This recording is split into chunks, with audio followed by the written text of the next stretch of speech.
the topic, but it should mostly be in general, because it's hard to have it on issues that you just are interested in when you deny it for others with a different point of view. So you would be okay with the Supreme Court leaving the question of interracial marriage to the states? Yes, I think that that's something that if you're not wanting the Supreme Court to weigh in on issues like that, you're not going to be able to have your cake and eat it too. I think that's hypocritical. Good evening, everybody. I'm coming on here because I want to say this. He's coming against interracial marriage. And as some of you know who have followed me for a while, my husband is white. And he doesn't want it to go to the Supreme Court because he does not want it to be a federal ban, because he knows he won't get that, right? Loving versus Virginia is entrenched in the Constitution, right? It's there. He would have to come against it. And so what he wants to do is he wants to leave it to the states. He wants the states to decide if you can be married to a different race, right? And y'all, this is the height of racism. This is the epitome of racism. They are saying that they don't want anybody to be married to white people but white people. Right?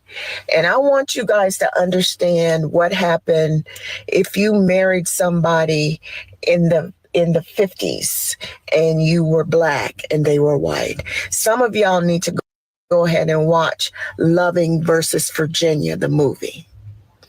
That woman was arrested so many times and just treated abominably, right? And I want y'all to know that this man loved his wife so much that when they went to the Supreme Court to have the right to be a family, because that's all he wanted to do was be a family. And he said, just tell them that I love my wife. But your current government, your current president wants to come against that. So everybody that is married to Hispanics, Latinos, and especially the ones that are black presenting, Asians who have the darker skin, Caribbean people, Africans. So we're all in this now, right? We're all in this together. He doesn't want you to be able to be married to anybody white.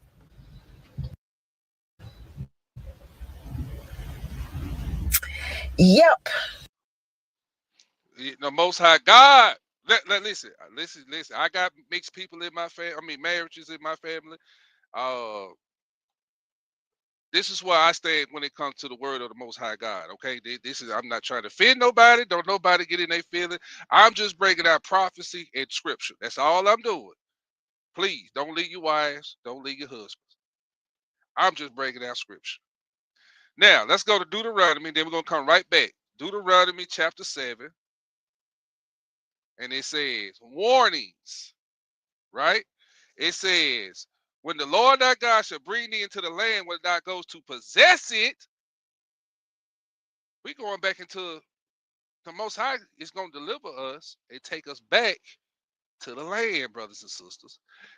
And had cast out many nations before thee, the Hittites, the Girgashites, the Amorites, the Canaanites, and the Perizzites, and the Hivites, and the Jebusites, 7 nations greater and mightier than thou. And when the Lord thy God shall deliver them, when the Lord thy God shall deliver them from thee, thou shalt smite them and utterly destroy them, and thou shalt make no covenant with them, nor show mercy unto them. Neither shalt thou make marriages with them.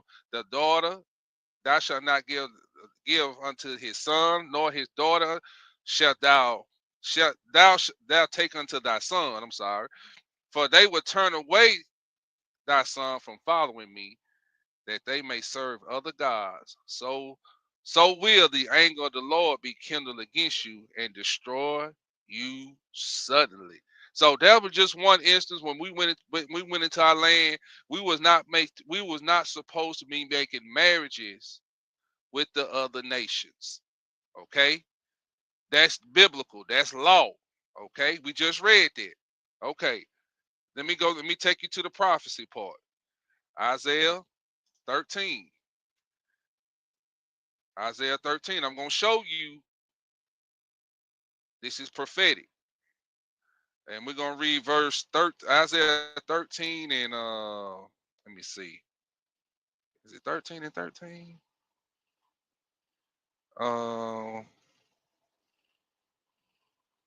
14, verse 14. Here it is, verse 14.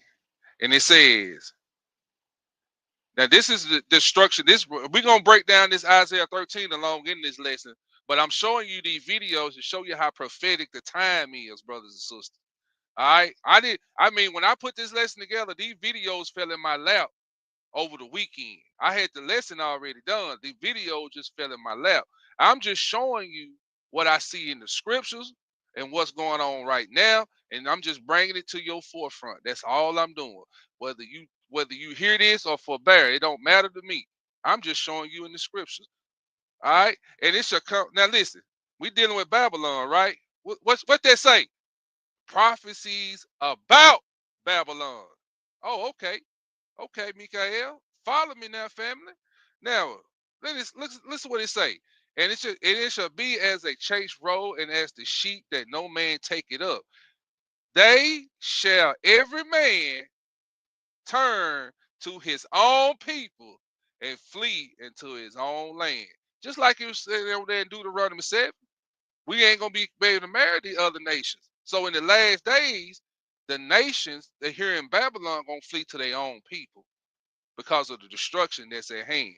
And the Most High is already setting it up for the separation. Now, I'm going to get back to the video. You got anything on that, Warriors? No, it just, I'm only speaking for myself. I don't like being around them like that. That's all. And, I ain't married to them, so I try to stay out of other folks' business. You know what I'm saying? Right. I got mixed in my family, so. But yeah, right. I don't like being around them like that. And I did tell my nephew, they can see you, but you don't know who out there want to kill you. I did tell him. But anyway, that's all I got. All right. All praise to the Most High. All praises to the Most High. So, brothers and sisters, as you see, brothers and sisters, the scriptures, every nation gonna flee to his own people. So let's play the video. Then we're gonna get right down to the lesson. And he wants to give it to the states so that if it went to the Supreme Court, Thomas is married to a white woman. Amy Coney Barrett has black children. So they know that they're not going to get what they need from them. So they know that they will probably defect and go to the other side, and vote with them. And they will lose. And they will lose big. So if they give it to the states, now they don't want to federalize anything now, because he's federalized the troops, but he doesn't want to federalize this. He does not want to come against the federal law. He wants to come against the state law. He wants the states to decide. So I'm going to tell you, Texas, you just need to know right now. Okay? Missouri, you just need to know right now. Indiana, you just need to know right now. This is shameful for the black people who voted for him. You disgust me. You're the 16% that did it. The 16% of black men, you disgust me. And the 8% of black women, you disgust me, because you were bamboozled. You were hoodwinked. And then the rest of you, The fact that you are a one issue voter got us here. Now is America great again? Good evening, everybody. Okay, before I get into this, son, I'm speaking from the perspective as a white man. Now, you seen our sister. She's very upset, okay? She's very upset. We're going to leave that right there. Now, this is what I want you to pay attention to right here. He's married to a black woman, and I want you to pay attention when he say about his own people. And he said when the hit come down, when it's declared law in these states, I want you to show. He gonna tell you how his people going to roll. Now, back to the scriptures. What did it say in Isaiah 13? Every man's gonna flee to his own people. You got anything before I play Warriors? No, sir. You doing excellent. I cannot make this stuff up, brother. Let's play. Hey, Now, the most struggling birth rates. That's what it is. Y'all better watch these folks out here. They desperate. When people Yes, get sir. desperate, you better watch them. Don't be scared. Just keep your eyes open. A little less eyesight on the phone and watch your surroundings. That's right. And especially my elderly that's that's on this platform. And whoever elderly that can come up on this rebroadcast or wherever you may hear it, please be careful. Because these people don't regard the young or the old. We just read that in Deuteronomy 28 and 50. A nation of fierce countenance. They don't care about the young, Tamir Rice. They don't care about the old veteran that just got shot in the chest. Now they coming after the marriages. But this is all of the will of the Most High. Because the scripture saying Zechariah, or is it Zephaniah, gather yourselves together, O nation not desired. What nation of people on this earth is not desired by everybody else? Us, ours. Oh, okay. And we're gonna read that after this good white man right here tell us how his people is. In an interracial marriage. And this is for other white people, so y'all aren't fucking surprised when this happens.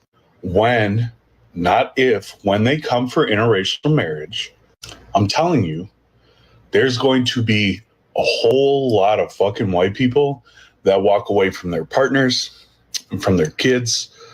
There's going to be some of you white people right now that are like, oh my God, no way, that would never happen. You're just fear mongering, or you're just this and that. No, listen, I've made a video about interracial marriage before, and the amount of comments that I've gotten from people about their white partners who are completely not in touch with politics or not political are a lot. You will see white partners in these marriages choose white supremacy over their own partners and children. I promise you. I can't make this up. What that white man say? What'd he say, Warriors? Oh, Warriors gone. Y'all heard what he said, family? Y'all heard what he said. I didn't make this up. And excuse the cussing, family. I forgot to warn y'all. I done heard F-bombs before, but just forgive me, Mother Mary. I'm sorry, but this is a very important. I'm trying to, wake our people up, but I'm sorry about the cuss words. But he said the F-bombs. I'm sorry, I forgot all about that. I hope I didn't offend nobody. But listen, y'all. He just said that the white people, Warriors. Did you hear what he just said? Hold on, I ain't bring my brother in. Okay. Warriors, Yeah. Did you heard what he just said? I heard some of it. I had to refresh the page. Yeah, I believe it. Just look at how they all get on one accord when no matter what the black person did, they find a way to justify the death. I believe it. But no, did you hear what he said when the boo boo hit the fan? he said it's the white people that are in the interracial marriage is gonna side with their own race and leave their partner and their children. Did Yeah, you I hear heard what he that. said? Yeah, That's the point I want to hone in on, Hebrew. yeah. See, this is a white man saying this. He know his folks. He know his folks better than we know Right. our folks. You know what I'm Right. saying? Yeah, they behavior reflects that. You don't see them. They'll come over here like in your chat, Mike, telling you racist, but you ain't gonna see them folks nowhere in these white supremacist groups telling them they racist. You ain't gonna see that. Right. So yeah, I believe it.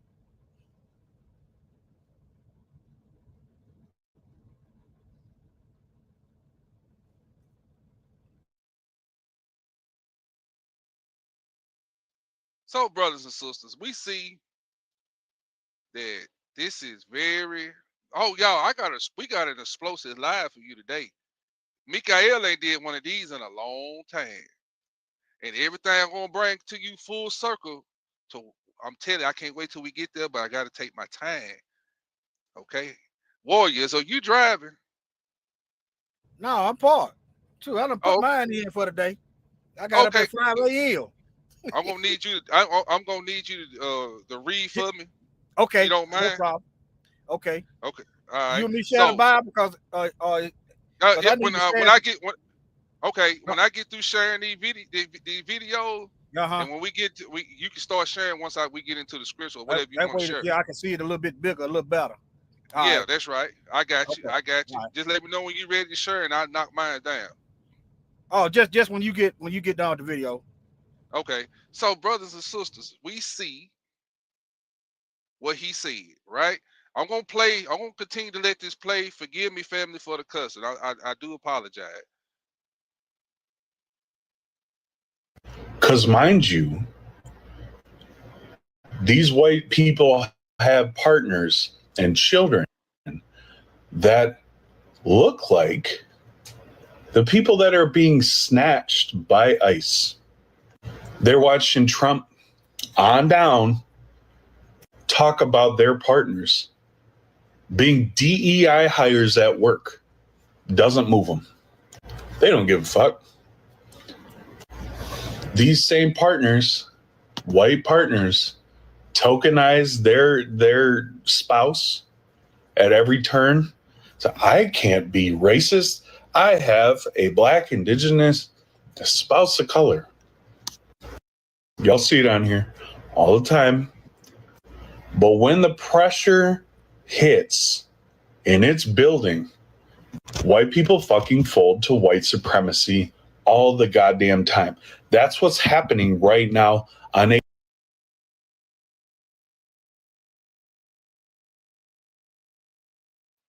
Now, brothers and sisters, J.D. Vance, the vice president of the United States, is married to a woman of color. He is married to a black woman, I think. Is he married to a black woman, Warrior? East Indian. East Indian. He's And married and to his an East children got Indian. East and his children got East Indian name. Some of them, at least two of them. Oh, man. Oh, it's all coming together, ain't it, Hebrew? The most high, hey, Now, this stuff gonna backfire. I see it backfire. oh, no. Mhm. It's not going to backfire, Hebrew, because it's I'm talking about, prophesied to it. yeah, I'm Go talking ahead. about what they think they're gonna slaughter us. I see them slaughtering each other. That's what I'm talking about. Hey, there you go, because then the next video right here on the same video we playing, when they get off him, you're going to hear some white women voice their concern. And this white woman said she ain't leaving her chocolate thunder. You hear me?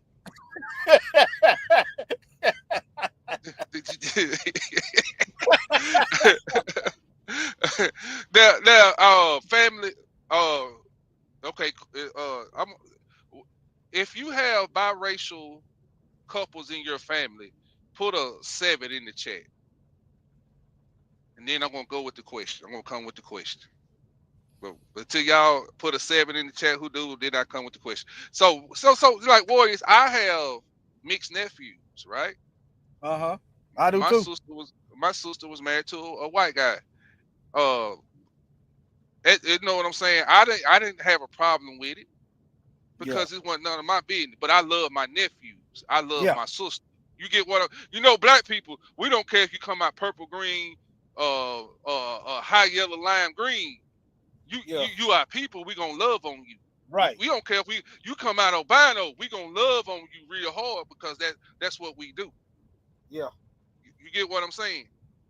Yes, sir. But see, you see the Most High drawing a hard line in the sand in Babylon. These people gonna have to choose, and with some of them choosing, lives might be lost.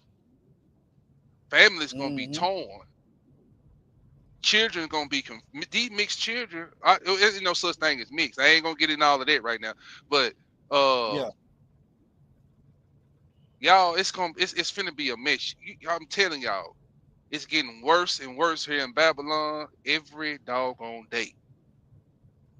We have white supremacists, KKK, in the White House running this government. You thought it was funny when they did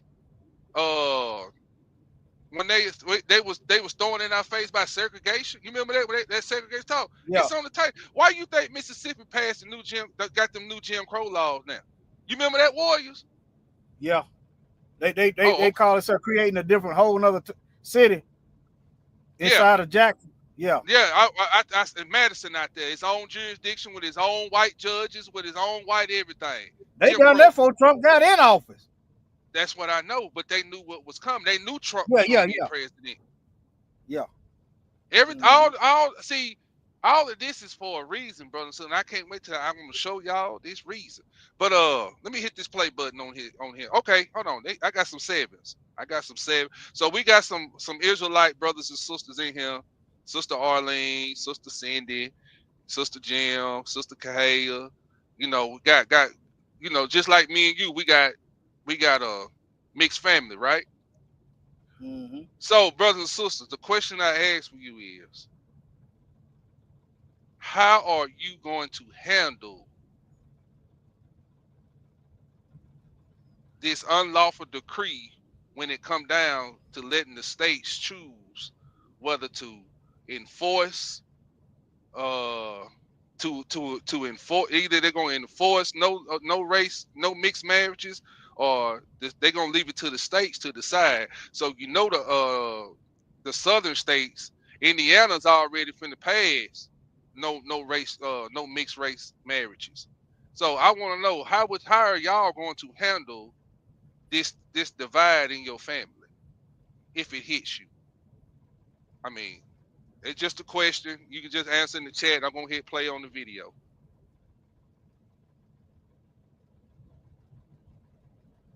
National scale.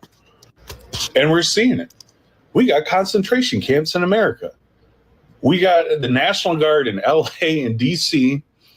We got ICE snatching up kids, families, deporting them. Doesn't matter if they're fucking citizens or not.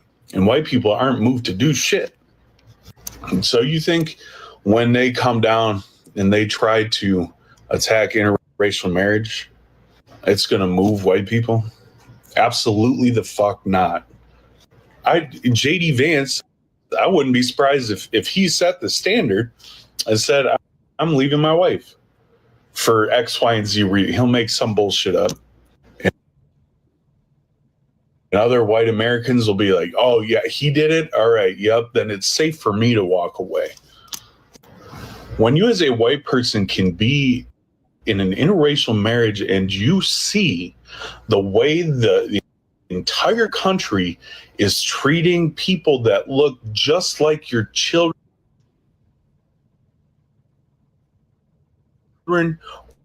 or your partner, and you just say, I'm not political, or we don't talk about that in my house, you're fucking going to, when the government comes for your shit. Well, you're probably not, because you're going to be too scared to say anything or do anything, because you're just going to be scared of violence from other white people for being in an interracial marriage.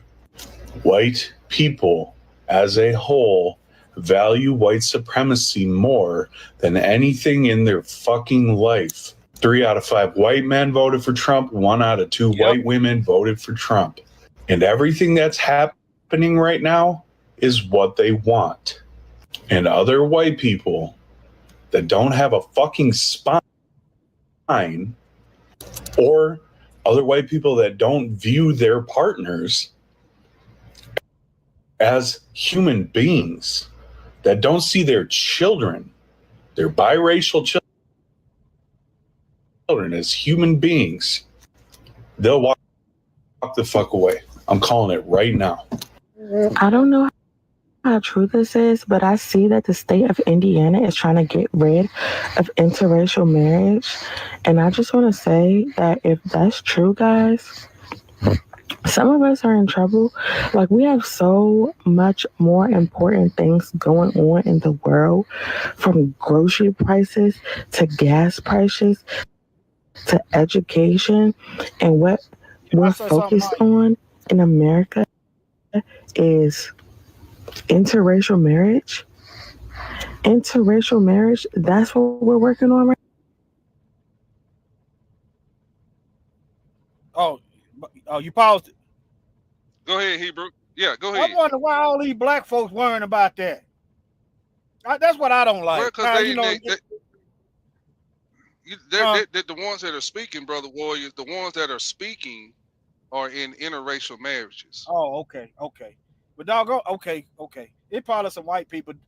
I'm like, no, they ain't. He might have a couple, but okay. It's like we got to have the whites only pie. We got to get out of that mindset.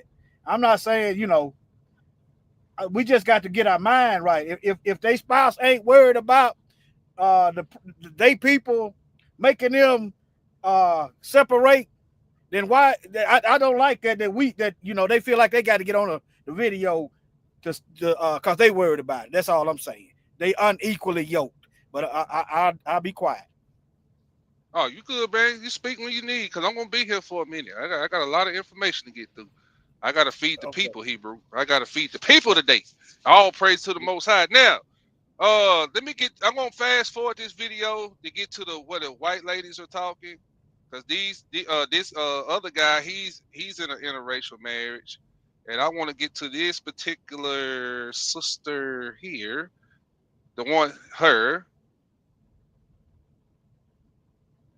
Not her, but the one coming of interracial marriage. Hopefully it doesn't, but will the Supreme Court overturn gay and interracial marriage? Let's talk about it. Substantive due process is a legal doctrine that says, even though the due process clause doesn't explicitly state certain fundamental rights, it nonetheless protects those. And some of those rights include like the right to interracial marriage and same-sex marriage and privacy and the use of contraceptives. This doctrine, which I think is good, was developed over time by the Supreme Court through a series of landmark cases. These landmark cases include Griswold v. Connecticut, which enshrined the right to privacy generally and the right to contraceptives in particular. Loving v. Virginia, the right to marry a person of a different race. Roe v. Wade, the right to a pre-viability abortion, which was ultimately overturned. Another example is Obergefell v. Hodges, which enshrines the right to marry someone of the same sex, i.e. the gay marriage case. Essentially, substantive due process enshrines these rights, among others, and prevents the state and federal government from infringing on these rights without very particular procedures. It's an important doctrine. What pisses the freaks off is that these rights, which seem very normal to me, are not explicitly stated in the Constitution. Because this doctrine is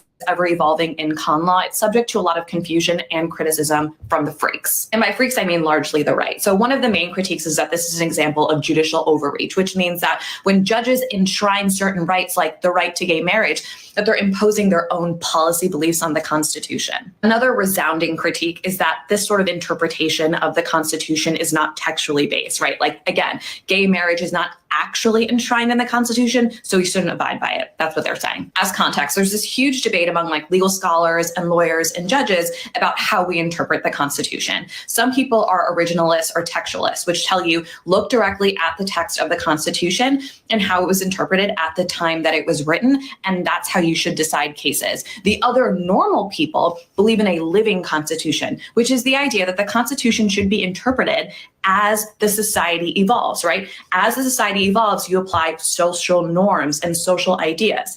That's how we got to the idea of like gay marriage should be protected, interracial marriage should be protected, abortion should be protected. So the originalists, the freaks, think that the Constitution should not be interpreted as protecting all of these like very normal social normie rights, and instead that these decisions should be left up to the states, which is what happened to the right to abortion, right? Like now it's a state by state decision. You can be in one state, Texas, and not be able to get an abortion, but then you can go over to Massachusetts and get one. I would like to note for you originalist freaks that per the Constitution, I'm just 3/5 the person. First, what does this frickin' mean? Well, as you know, the right to an abortion was overturned by the case Dobbs that the Supreme Court heard. The right to an abortion was one of these substantive due process rights. And in his concurrence, Justice Thomas, boo, said that we'd have to go back and look at the other substantive due process cases, like Griswold, like Obergefell, signaling that he wanted to overturn these other like privacy rights that we have all gotten so used to. That freak wrote, in future cases, we should reconsider all of this court's substantive due process precedents, including Griswold, Lawrence, and Obergefell, because any substantive due process decision is demonstrably erroneous. We have a duty to correct the error established in those precedents. But the conservative justices on the Supreme Court, right, the most important court in all the land, want to do is dismantle these rights that we have, that we cherish one by one. And they're going after gay marriage next. Like, seriously, of this, like the first video I staged, his video. All praise to the Most High. We got through that. So you see, brothers and sisters, people are getting upset, but the scriptures are coming forth. These scriptures are coming forth. Now, brothers and sisters, we're going to get into the lesson. Those videos have to do with the lesson. It's exposing Babylon through the eyes of the Lord, meaning exposing Babylon through the scriptures. The Most High, if you in your word, you studying these scriptures and you studying the prophetic scriptures dealing with this place and the word, how the Most High gonna judge this world, you can see what's going on. So, brothers and sisters, let me delete some tabs right quick. Y'all remember, brothers and sisters, we're gonna go to the prophetic timeline here, Hebrew. Y'all remember, brothers and sisters, we had those blood moons, right, Hebrew? Yes, sir. It was bad. Now I'm gonna read this right here. Listen to this. A blood moon tetrad mean 4. Tetrad is mean 4, right? A blood moon tetrad is a series of 4 consecutive total lunar eclipses where the moon appears reddish during the eclipse. These tetrads are a rare astronomical event, and some religious groups associate them with significant historical or prophetic events. The term blood moon itself refers to the reddish color of the moon that can take during a total lunar eclipse due to sunlight being scattered by Earth's atmosphere. So you know what a tetrad is now. Now, brothers and sisters, y'all remember in the year 2014 and 2015, we had blood moons fall on Passover, on 4/15/14, on Passover. Coincidence or prophetic? No. Prophetic. Sukkot, that's tabernacles. 10/8/14, coincidence or prophetic? Passover, 4/4/15 of 4/4/2015. Passover. It fell on Passover again the next following year. Brothers and sisters, prophetic or coincidence? Then on Sukkot, which is tabernacles, on 9/28/15, it happened again. Coincidence or prophetic? Okay, brothers and sisters, next slide.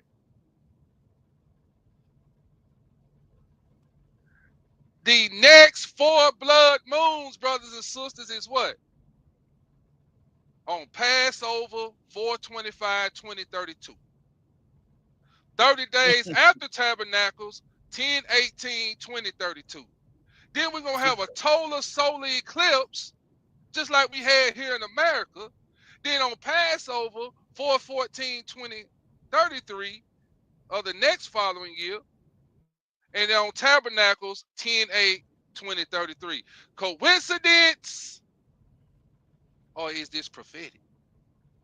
Salakia, Hebrew. Shalom. Shalom, Hebrew. And you know they say that Christ, the Hamashiach, gave us the ghost in AD 33. Just keep that in mind. Hold on, Hebrew. Explain that, because watch this. That's where I was going. Okay, my bad, Salakia. Coincidence There it is. or prophetic? Now, this Mm-hmm. 4 blood moons and a total solar eclipse happened during the time, or this tetrad happened during the time of Hamashiach when he was going to the cross, brothers and sisters. It happened on April the 32nd, April 32nd, April 14, 32 AD. Passover. Feast of Tabernacles, October 7, 32 AD. Feast of Tabernacle. Then on April the 3rd, 33 AD, Christ was crucified. Then on April the 3rd, 33 AD, the crucifixion darkness. It got dark. Y'all remember in the scripture, it got dark, didn't it, Cortez, when he gave it? Okay. Then on... Yes, sir. Yep, it's in the Bible. In the Bible, yep. So on April the 3rd, 33 AD, after Christ was gone, the blood moon showed up on Passover again. And then on Sukkot, which is Tabernacle, it happened on September 27, 33 AD. Now, brothers and sisters, I can't make this stuff up. No, sir. Sure can't. Facts. Big old facts.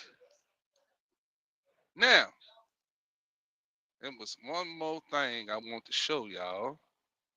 Here it is. Now, this is the Hebrew letter called Aleph and the Tav. These are the eclipses that happen, and I'm going to play a video that's going to break this down where you can understand how prophetic the times is. This sign you looking at is the Aleph and the Tav. This is the sign of the Son of Man. Somebody get me Revelations 22. Revelations 22. Let me get there with y'all. Whoever read it, I don't care. Let me get Revelations. Let me get my stuff right here. Revelations, the last book in the Bible. And we're going to read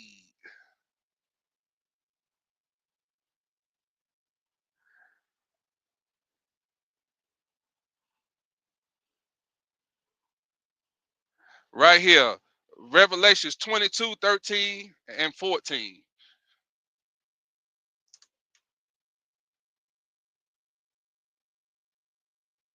Revelations 22 and 13, and it reads, I am Alpha and Omega, the beginning and the end, the Stop right first there. and the last.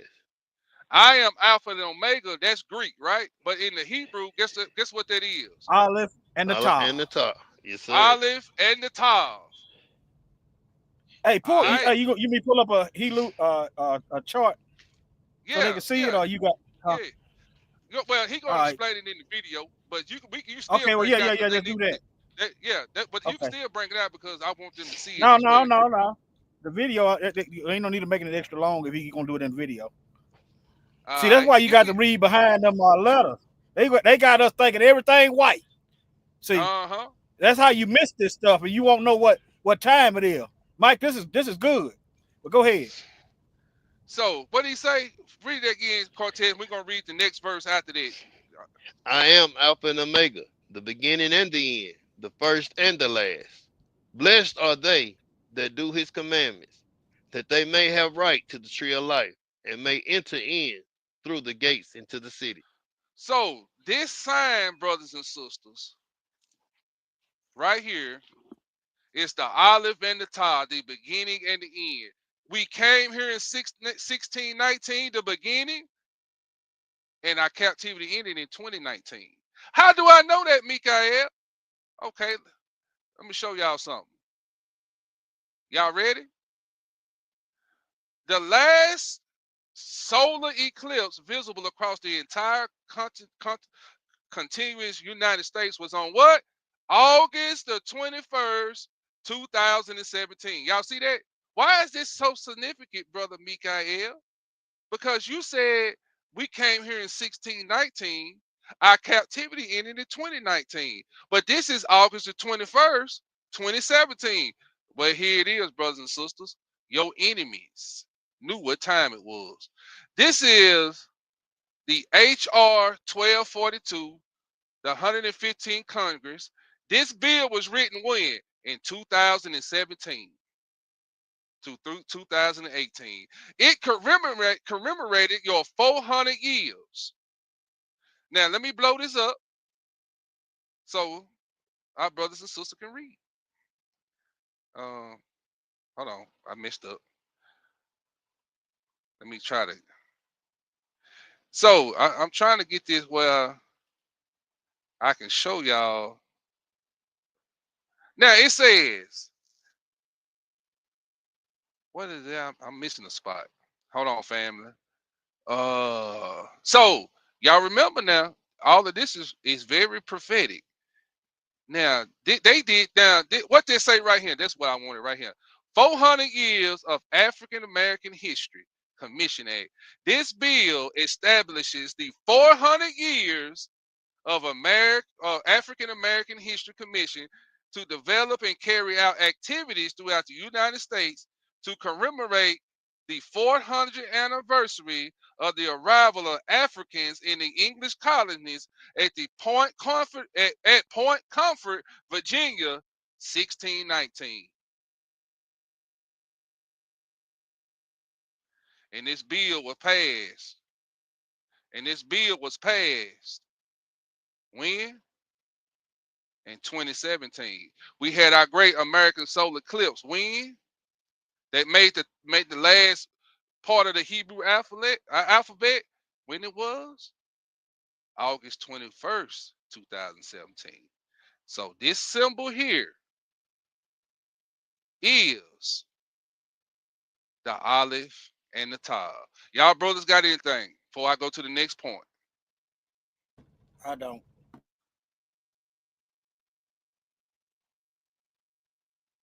Cortez, you got anything? No, sir. You on point, Hebrew.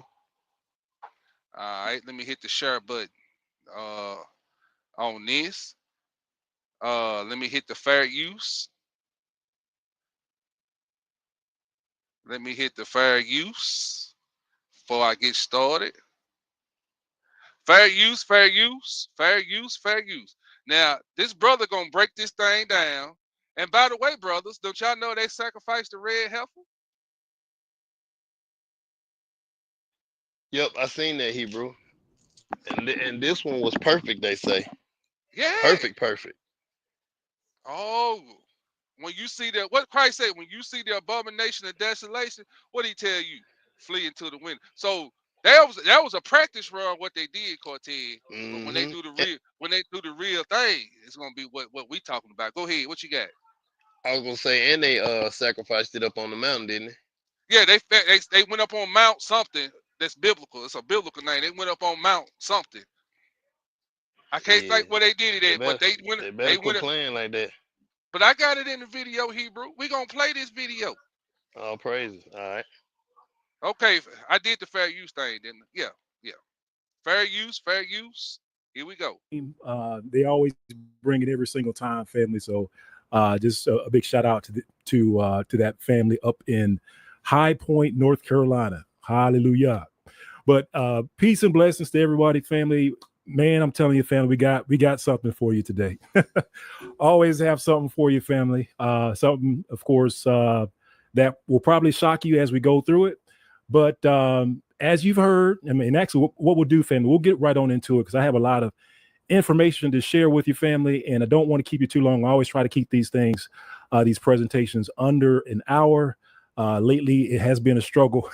So I learned that if we get started, the sooner that we can get started, the faster that we can get this done. So, but hey, shout out to everybody that's in the chat. Big peace and blessings to everyone that's able to join us today. All right. So family, if you haven't heard, there were some sacrifices. And of course, they don't call it a sacrifice. They call it, cleansing or something like that. But we call it a sacrifice. There's some sacrifices going on over in Israel, over in the state of Israel. And one of the things I want to show you, family, and this is kind of it goes back to the video that I shared with you yesterday. For those of you all that were able to join us yesterday, and that's where I shared with you that there is an organization, or was an organization, or is an organization over in the state of Israel that are actively attacking our community, actively attacking African Americans over here in the States. So I said that to say this, family, you may not be paying attention to what's going on over there, but they are paying attention to you. And, in a lot of cases, family, they are attacking our community. So it's one of those things, family, where we can't, So what he's talking about right there is they have a thing called the Canary Mission. And on that Canary Mission over there in Tel Aviv, over there in Israel, they're taking database information, personal information of every Israelite brother and sister, and putting our information on their website from way over there in Israel. Why is you worried about us way over here in Babylon? Brothers and sisters, y'all better wake up. They got a database on Brother Mikael. They got a database on Quartet. We on the database, baby. You want to know why, Hebrew? Go ahead. Because they know once Judah rise up over here, all hell gonna break loose. See, that's what they scared of. And like that lady, me and you seen when we first came into the truth, when she was crying and begging for us to wake up over here, talking about that they were waiting on us. Yeah, I think she was from Pakistan or somewhere over there, was she? I think so. Cause see, they know once Judah, once you wake in that line, man, bro, I'm telling you, that's when you're gonna see a lot. It's already happening. Prophetic stuff is happening, but it's gonna be times 5 once Judah wake up, and that 2 Chronicles 7:14 go down. When all his people, when everybody cried together as a collective whole and as a nation, the cry's gonna go up to the heavens. And any father gonna come to see about his children, right? Right. Okay. All right. I digress. All right. I deplore people to not put their head in the sand when it comes to that region, family, because one, they're attacking, and two, what goes on over there impacts us. So with that being said, family, one of the additional things that's going on is they just recently. And hey, family, because I don't want to get hit with a copyright. So what I'm gonna do, every now and then you gonna see me throw stuff up there like that, so I won't get copyrighted. They did a red heifer sacrifice. Now, if you're not familiar with the red heifer sacrifice, one of the things I wanted to share with your family is to show you that how all these things that we've been experiencing probably for like the last 3 or 4 years, when it comes to like these eclipses that's been going on, the markings that the eclipse has been making across the U.S. and just all these events, family. And this is just yet one an additional sign of what's to come, of what's right around the corner. And so to that end, family, I want to say probably last year, we were talking a lot about the sign of the Son of Man. So the sign of the Son of Man had to do with the eclipses that made their way across the U.S. And, there's 3 eclipses in all. Hopefully you can see them on the screen. I know it's probably small, but I'll just read it out to you, family. It says, we had one in August. It's the 2017, August 21st. And that was the one it crossed over in, I believe it was Salem, Oregon. And then it ended in Charleston, South Carolina. Shout out to our brother Godfrey. It's in Charleston, South Carolina. That's where the African Israelite Justice Foundation had the conference, awesome conference there.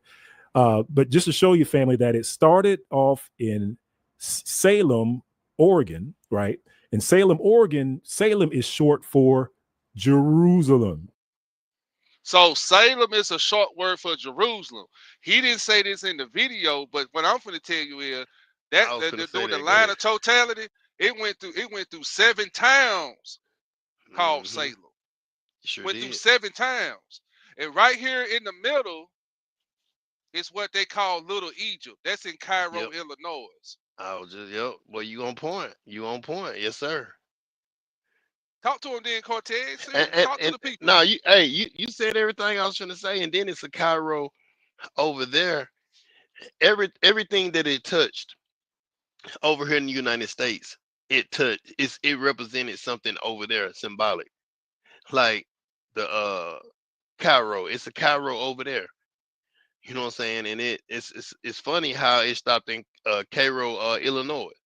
And then all the Salems that it went through, all the Jerusalems. I mean, you can't tell me that this just it don't mean nothing. Ain't no such thing as a coincidence, man. Everything happened for a reason. Right. Everything happened for a reason. Gotta pay attention, baby. Go ahead. You on point. Salem is short for Jerusalem. So it started in Jerusalem and it ended in Charleston, South Carolina, which was like the largest slave port in the Americas. If I'm, hopefully I'm correct about that. I've heard it mentioned many times. So one more thing, Hebrew. One more thing. Started in Jerusalem, Oregon, and ended in the Mike. Like all the hurricanes travel the path that those slave ships, the ports, they bought our slaves over here. Am I right or wrong, Mikael? That's right. That's right. They started off on the west coast of Africa. They started on the west coast of Africa, and then they traveled the same route that the slave ships traveled. If you think I'm lying, don't take my word. Look it up. Research it. Go ahead. All right, bro. All right. Here we go, family. The busiest slave port in the Americas, or in the colonies, right, back in the day. So we had that, family.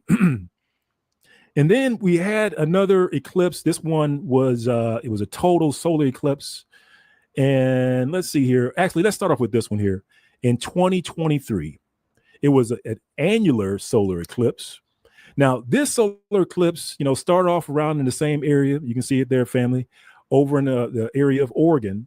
And this one actually goes through Texas and it exits out of Texas. And again, this was in 2023. This eclipse happened shortly after, the 1948ers is what we call them, the folks that's over in the state of Israel, launched their campaign against the people in Gaza. So in 2023, remember in October 2023, that attack occurred, and then the 1948ers then go and begin their campaign against the people in Gaza. That happened in October 2023. So we see this annular. Do y'all know? I'm gonna pull the graph up to show you the proof. But do you know that those 4 blood moons, that tetrad, showed up when those imposters went into the land in 1948? I'm just bringing it out there to y'all attention. No, I ain't know it. And it happened on the feast because they got a chart. They got a chart like this chart here that I brought out when Hamashiach was crucified. Look on your screen now. You see that? Yeah. Yeah. They got that happened during 1947 and 1947, 48 or 48, 49. One of them, but they happened back to back, just like this right here. That happened. That's when they went into Jerusalem in Israel and took that land during the Balfour Declaration. Yeah. That happened back then in 1947, 48, 49, somewhere right now. But I'm gonna pull that chart here while he's talking. But yeah, I just want to show y'all how prophetic these tetrads is, and it's got everything to do with the Messiah, because this happened during the time of Messiah. Family, and then now look at this. I'm not saying anything. I'm just bringing stuff out to get you. I'm just bringing stuff to awareness. Now, on that other one, Christ was this tetrad happened when in 32 AD, and it said 33 AD, right? On this screen, when it happened again, 2032 in 2033. You can't make this up. Look at it. Look at it. 32 AD, 33 AD, 32 AD Passover, 32 AD Tabernacle, blood moon. Christ was sacrificed on April the 3rd, 33 AD. On April the 3rd, 33rd, on April the 3rd, 33 AD, it got dark. Go ahead, Hebrew. What you got to say? How long is Jacob's trouble supposed to last? Man, Jacob's trouble been going on. No. I'm saying how many years though do they say it's supposed to last? 7 I don't years, know. right? But that's according to the heathen. You talking about the tribulation? You talking Okay, about tribulation? my bad, Salaki. All right, well the tribulation. We'll say the 7-year tribulation. That's what they say. What year are we currently in now? We in 2025. 7 years from now, what is what? What is that? 2032 and 2033, ain't it? Yes, sir. Oh, okay. I ain't reaching or trying to date set, time set. I'm just saying. Yeah, I'm just saying. Pay Like attention, man. you like Cortez, follow me. You see that 32 and 33 AD crucifixion, right? You Yes, see sir. these blood moons and the solar eclipse and the other blood moons fall on these 32 AD and 33 AD, right? Mm-hmm. Yes, And sir. when you look at this right here,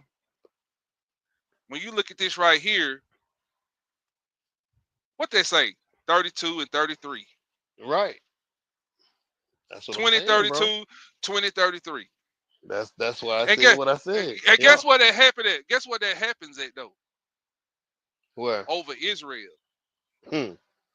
Okay. Hey, I just pray that I be still in the land of the living when it go down. Man, I'm just saying, family. I'm just bringing this out for your awareness, to let you know. I'm trying to let you know this right here for sure. Playtime over. Yes, sir. It's crunch time. It's crunch time. We in the fourth quarter now. And another thing, keep your eyes on Damascus too. Always keep your eye on Damascus. It's the reason why I say that. But just keep your eye on it. All right, Hebrew.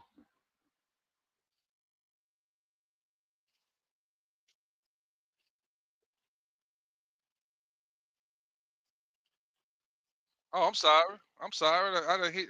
Hold on, family. I done got too excited. Hold on, family. Share this tab. Can y'all hear this? Let me know if y'all can hear it, Cortez. You know, that attack occurred, and then the I can hear you, bro. 1948ers then go and begin their campaign against the people in Gaza. That happened in October 2023. So we see this annular eclipse occur during that time. Then the last one, family, that makes up the Aleph and the Tav was an eclipse that started in Texas. Now, this was in, if I'm going to read the date out to you, it says 2024, April the 6th. So April the 6th, 2024, we had an eclipse start in Texas, right? And it ended up, crossed all the way through to the upper, northeast states in the US. And we actually did a lesson on this, and we actually touched on some of the names of the cities of which it passed over, all the significance. Did he say April the 6th? He said April the 6th, right?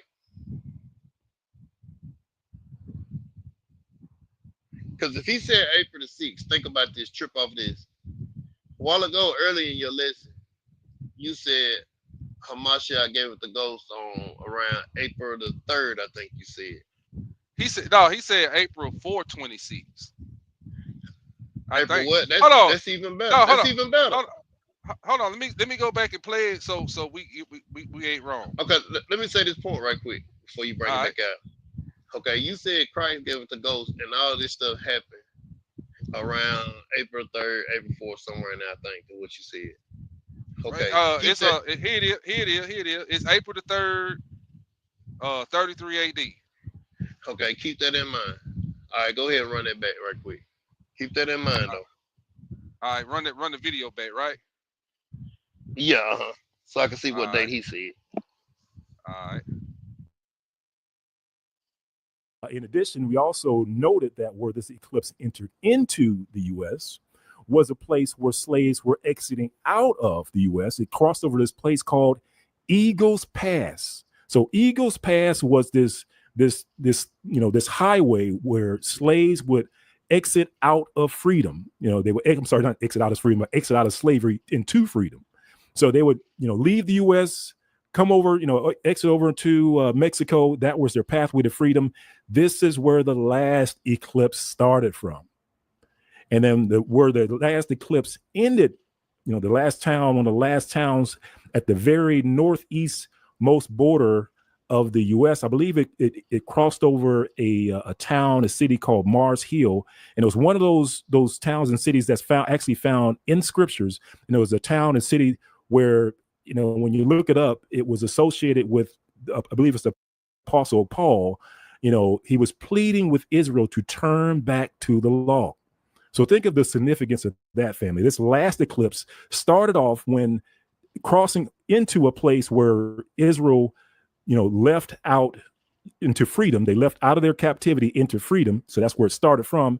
And then it ended at a place where the Apostle Paul in the scriptures were pleading with Israel to turn back to the law. So, All right, Cortez. I need a favor from you, Hebrew.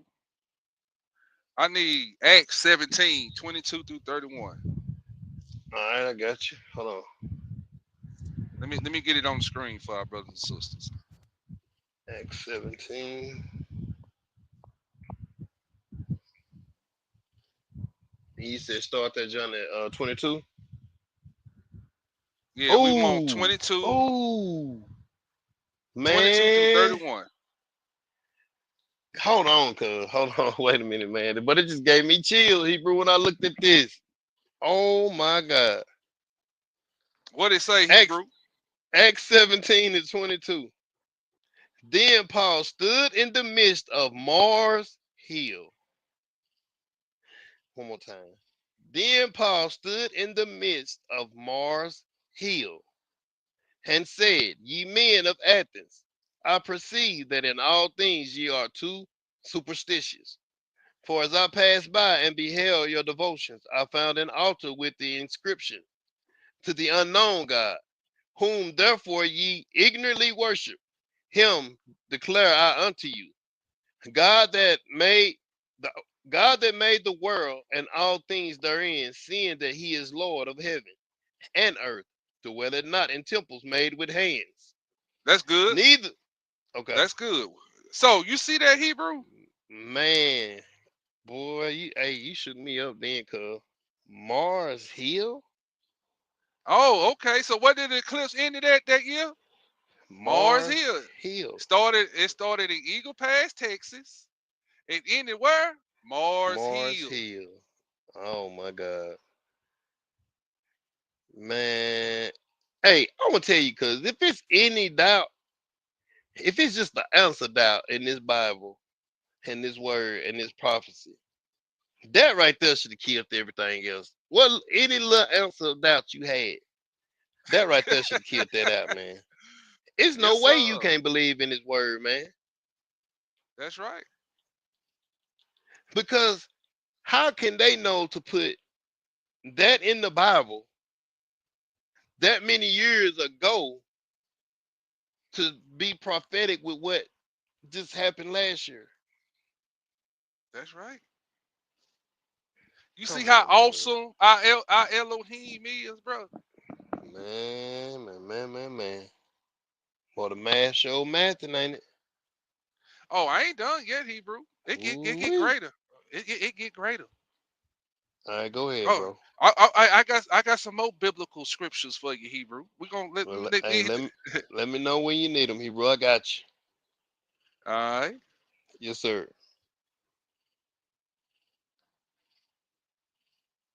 Just to kind of, like I said, brief recap, just to show you, family, that so this was the Aleph and the Tav that was made, these letters, these symbols that were made across the U.S. using this eclipse.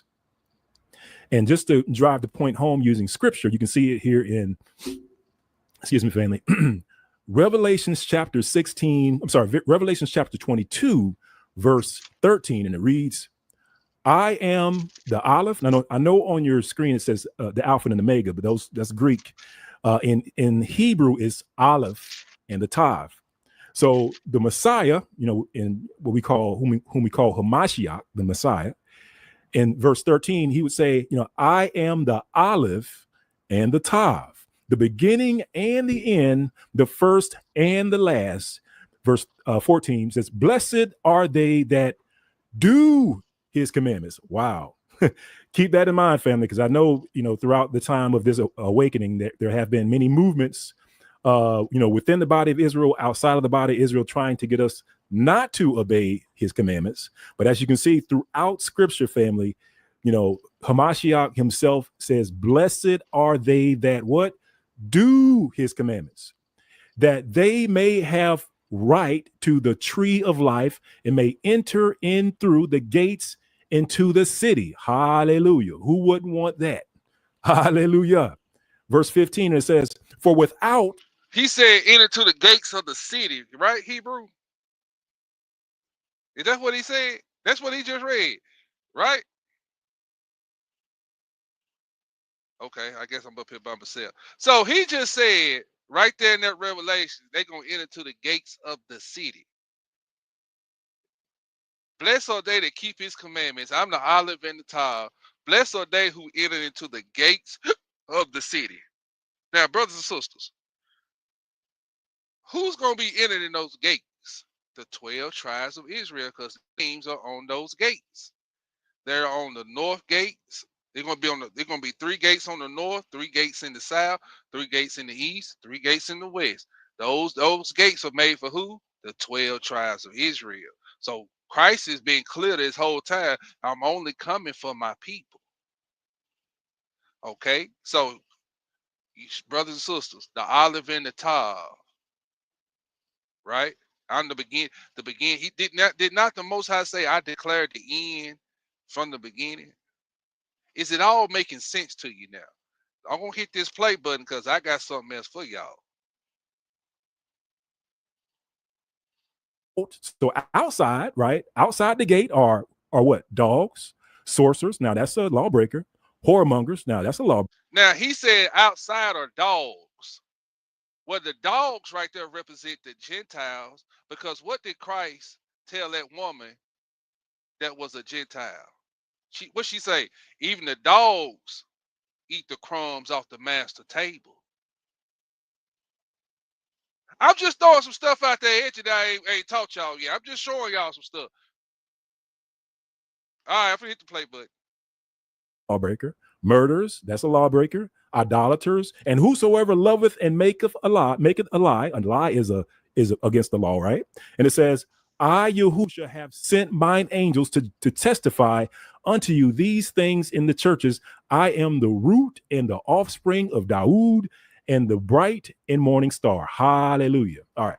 So read all that to say, family, the Hamashiach, the Messiah, says, I am the Aleph and the Tav. And so when we had these eclipses make their mark across the U.S., it made the mark of the Aleph and the Tav, aka it made the mark of the Son of Man. Hallelujah. So a lot of people were looking at this as a mark of judgment. So this is the sign, brothers and sisters, of Christ. It happened over the United States of America. Now, you can't make this up. We witnessed this in our lifetime, brothers and sisters. I'm just saying.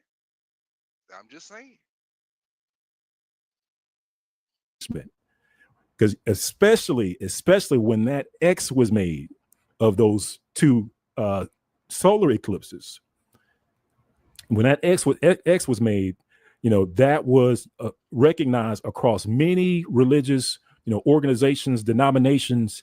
They knew that, hey, this isn't good. This is a bad omen for this nation.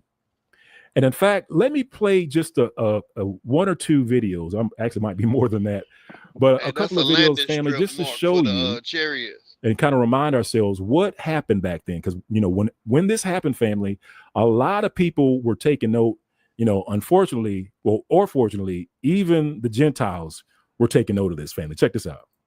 This coming solar eclipse is visible proof that God Almighty created heaven. What you say, Cortez? I said that's just a landing strip, a land marker for them chariots when to land, letting them know where to land at. But now he finna play this Gentile named John Hagee, famous prosperity teacher or apologist, what you want to call it, evangelicals or evangelical, what you want to call it. Devil. The devil, yeah. So, brothers and sisters, listen to me. He's trying to tie this in to the rapture. That is a lie. This is Satan minister telling the folks a lie. We know the truth. We lined it up the scripture, the Hebrews, that God chose the people. We showing you what it is in real time. But listen to this. Listen to the deception here. See, if it was like Christ said in Matthew 24, if it was possible, they shall deceive the very elect, but it ain't possible. Heaven and earth, and is in total control of what's happening in the planet and on planet Earth. The Bible says that God calls the stars by name, that he holds the seven seas in the palms of his hand, and he's sending this solar eclipse on April 8th tomorrow to warn the body of Christ to prepare for the rapture of the church. Now, of course, they always want to say it's about the rapture of the church. And we talked about that early last week or this week when we talked about how the church is on rapture alert. They are on rapture alert. But do y'all know that you can go Google this on your Google phone, on your phone? Don't you know that the white churches are on rapture alert? Do y'all know that? Did y'all hear that? Did y'all see that in social media? Did you know that, Cortez? Yeah, I seen it on TikTok. They on rapture alert. They ready to get beamed up. Oh, man, you know what? I know where to go. The second Esdras 13 and then Matthew 24 to show the people that they want to be taken. That's what the rapture is, be taken away, right? From the tribulation, right? Okay, I'm going to show you the deception in this. Follow me, Cortez.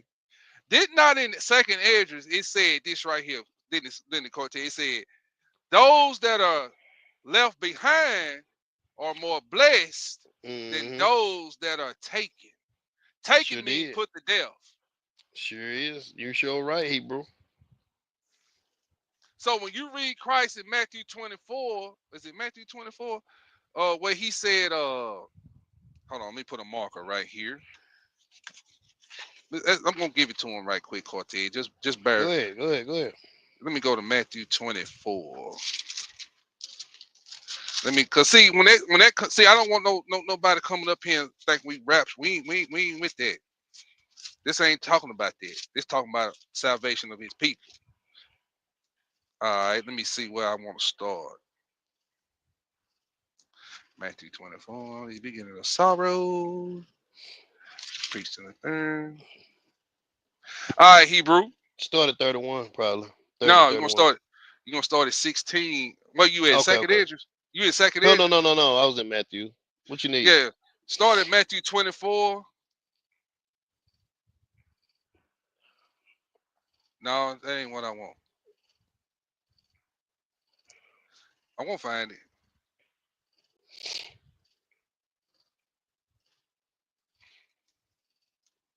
Y'all, give me a second, family. Give me a second. Sometime I mess up. Hey, it's all right, bro. Take your time, man. Hey, we ain't perfect. On earth. But see what they be getting that, where they get that from, bro, is in that First Thessalonians. That's where they get that from. Yeah, they get it from first. Yeah, they get that from First Thessalonians 4:16 through 17. Yeah, this I was in the right place, Hebrew. Okay. But we gonna start it like you said. You was right. at verse 36, right?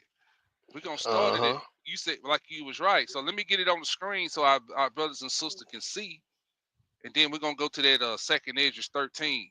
So in Matthew 24, brothers and sisters, now these are key markers. These are the prophetic times that we're studying on right now, right? Mm-hmm. So we're gonna start at verse 36. Hebrew, we're gonna read down to 41. Okay. Well, start at 42. Go to All right. 42, because All right. Let then me we're know gonna when go you're ready. somewhere. Go ahead. All right. Hold on. Matthew Let me, oh, 20. hold on. I'm sorry, family. I'm sorry. Let me get the red letter up here. We're gonna start at verse. What we starting at? Hebrew. I think 36. it's 36. 36 through 42, right? Right. Yeah. Yes, sir. 36 through 42. This red letter, by the way. All right, Hebrew. You sure you don't want? Well, never mind. What you talking about? I'm talking about 30, verse 30 for some reason. But we'll Go start ahead. at 36. We'll start at 36. Yeah. Start at verse 29. Okay. That's where I wanted to start at. Stop at the end of shaking. Stop it shaking. And that 29, the last word is shaking. Stop it shaking. So let me, Okay. all right, go ahead. Let's give it to the people. All right. Immediately after the tribulation of those days shall the sun be darkened, and the moon shall not give her light, and the stars shall fall from heaven, and the powers of the heavens shall be shaken. All right, Cortez, look on your screen. Read that again. Immediately after the tribulation of those days shall the sun be darkened, and the moon shall not give her light, and the stars shall fall from heaven, and the powers of the heavens shall be shaken. Stop right there, Hebrew. Go to Isaiah 13 and 10. All right. Isaiah, where you at, Zay? Hold on. Keep a marker because we're going right back over there. All right, give me a second. I gotta find Isaiah, Hebrew. There it is. Isaiah 13 and 10. Yeah, Isaiah 13 and 10. And it reads, For the stars of heaven and the constellations thereof shall not give their light. The sun shall be darkened in his going forth, and the moon shall not cause her light to shine. Oh, that's prophetic, right? That's talking Mm-hmm. about that. We was in Isaiah 13 earlier, brothers and sisters. This is talking about the destruction of Babylon. What's they say on that screen right there? 2032, 2033. Mm-hmm. Is the sun darkened? See the Yes, sun sir. in the middle? It darkened, ain't it? Read that again, Yes, Hebrew. sir. Hold on. I left it. All right, Isaiah 23 and 10. No, 13 and 10. My bad, Salaki. And it reads, For the stars of heaven and the constellations thereof shall not give their light. The sun shall be darkened in his going forth, and the moon shall not cause her light to shine. Read down to 14. And I will punish the world for their evil, and the wicked for their iniquity. And I will cause the arrogancy of the proud to cease, and will lay low the haughtiness of the terrible. I will make a man more precious than fine gold, even a man than the golden wedge of the Ophir. Therefore I will shake the heavens, and the earth shall remove out of her place, and the wrath of the Lord of hosts, and in the days of his fierce anger. Stop right there. And We just read Isaiah 13 and 14 to begin this lesson to show you how that man was getting persecuted. That was a veteran. He was our elder, and we precept this scripture, Isaiah 13 and 14, family. We precept that with Deuteronomy 28 and verse 50. No, I'm sorry. I'm wrong. I'm sorry, Hebrew. I'm sorry. I'm sorry, family. Forgive me. I got ahead of myself. I think I was in the lesson. So, no, brother and sister, when we read this verse 14, it said that every man is gonna flee to his own people, right? All right, Hebrew, read that verse 14. all right, verse 14. and it shall be as the chased roe, and as a sheep that no man taketh up. They shall every man turn to his own people, and flee every one into his own land. Oh, so they're gonna flee, huh? Uh-huh. Everybody to their own people, ain't it? Uh-huh. Oh, okay. Now let's get back to that Matthew 24 Hebrew and pick it up at the 30. And we're going to the 42. All right, Matthew 24 and 30. And it reads, and then shall appear the sign of the Son of Man in heaven, and then shall all the tribes of the earth mourn, and they shall see the Son of Man coming in the clouds of heaven with a power and great glory. And he shall send his angels with a great sound of a trumpet, and they shall gather together his elect from the four winds, from one end of heaven to the other. Hold on, Hebrew. Hold on. And he shall gather what? He shall gather together his elect. Oh, okay. Give me Isaiah 45 and 7. Let's see who the elect is. Isaiah 45 and 7. I think it's 45 and 7. Hold on. Okay. I'm shooting for the hip, Hebrew. Hold on. Isaiah 45. It's Isaiah 40. It's Isaiah 45 and 4. Verse 4, Hebrew. Okay, all right. For Jacob my servant's sake, and Israel mine elect, I have given call thee by thy name. I have surnamed thee, though thou hast not known me. Read that verse 5. I am the Lord, and there is none else. There is no God beside me. I girded thee, though thou hast not known me. Hebrew. Then let's go back to that Isaiah. So we see who the elect is Israel, right? Yes. So now we go back to that Matthew 24. We're going to pick it up now at verse 32. Isaiah 24 and 32, and it reads, now learn a parable of the fig tree, when his branch is yet tender, and putteth forth leaves. Ye know that summer is nigh. So likewise ye, when ye shall see all these things, know that it is near, even at the doors. That's what we're doing now. Verily I say unto you, this generation shall not pass, till all these things be fulfilled. Heaven and earth shall pass away, but my words shall not pass away.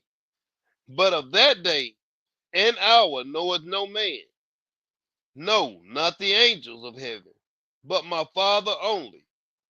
But as the days of Noah, so shall also the coming of the Son of Man be.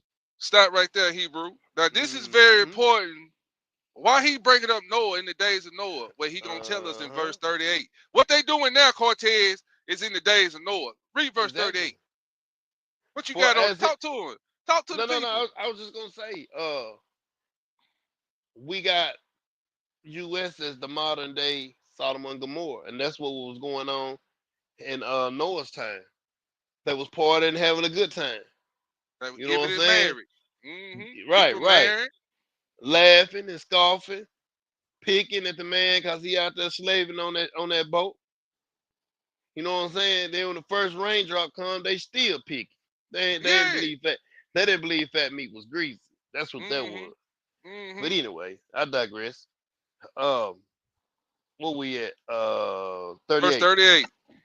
For as in the days that were before the flood, they were eating and drinking, marrying and giving in marriage, unto the day that Noah entered into the ark. See? Exactly what I just said. Yep. And knew not until the flood came and took them all away. So shall also the coming of the Son of Man be. Stop right there. And knew not until the flood came and took them all away. So shall also be at the coming of the Son of Man. Go to Revelation 14. All right, Revelation 14. What I do with my other Bible? Doggone it. There it is. Hold on, Hebrew. Take your time, bro. Go to there. He said we ain't sticking to the 2 hours a day. No. We got a lot to get through today. Yes, We're gonna be here a hot minute. All right, we Gotcha. got to go to Revelation 14 Hebrew. Now it said it talks about when the flood came, right? Mm-hmm. Let's see what this flood looked like. Go to Revelation 14, bro. I'm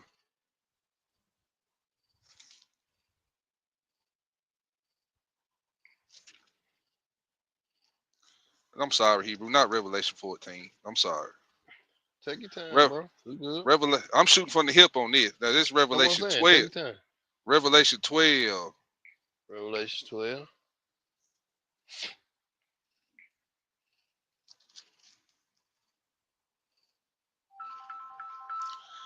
And we're gonna read Revelation 12, 13 through 17.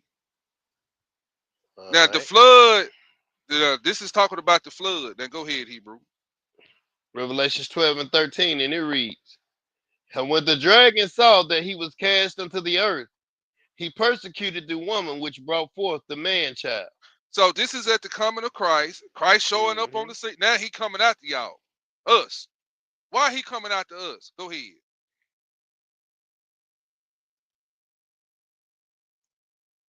still there, Cortez? Can you hear me, cuz? Now I can. Can you hear me? Yeah. Hello?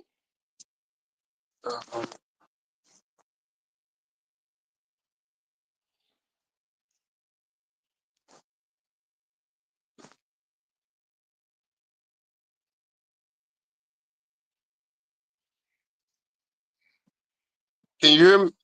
Yeah, can you hear me?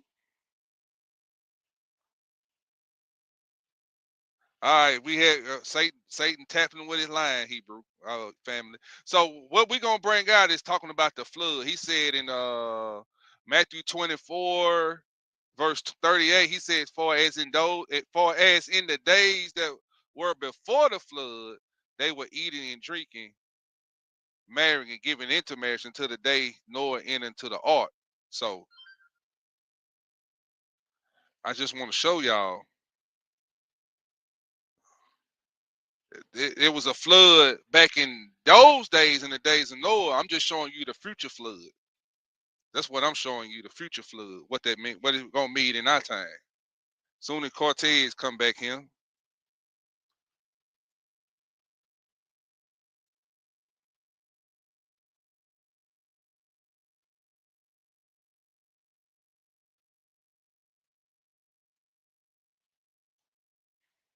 All right, here you go.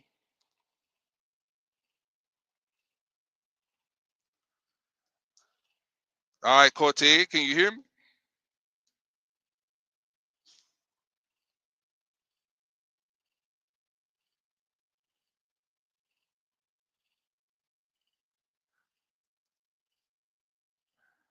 Hold on, family. Cortez.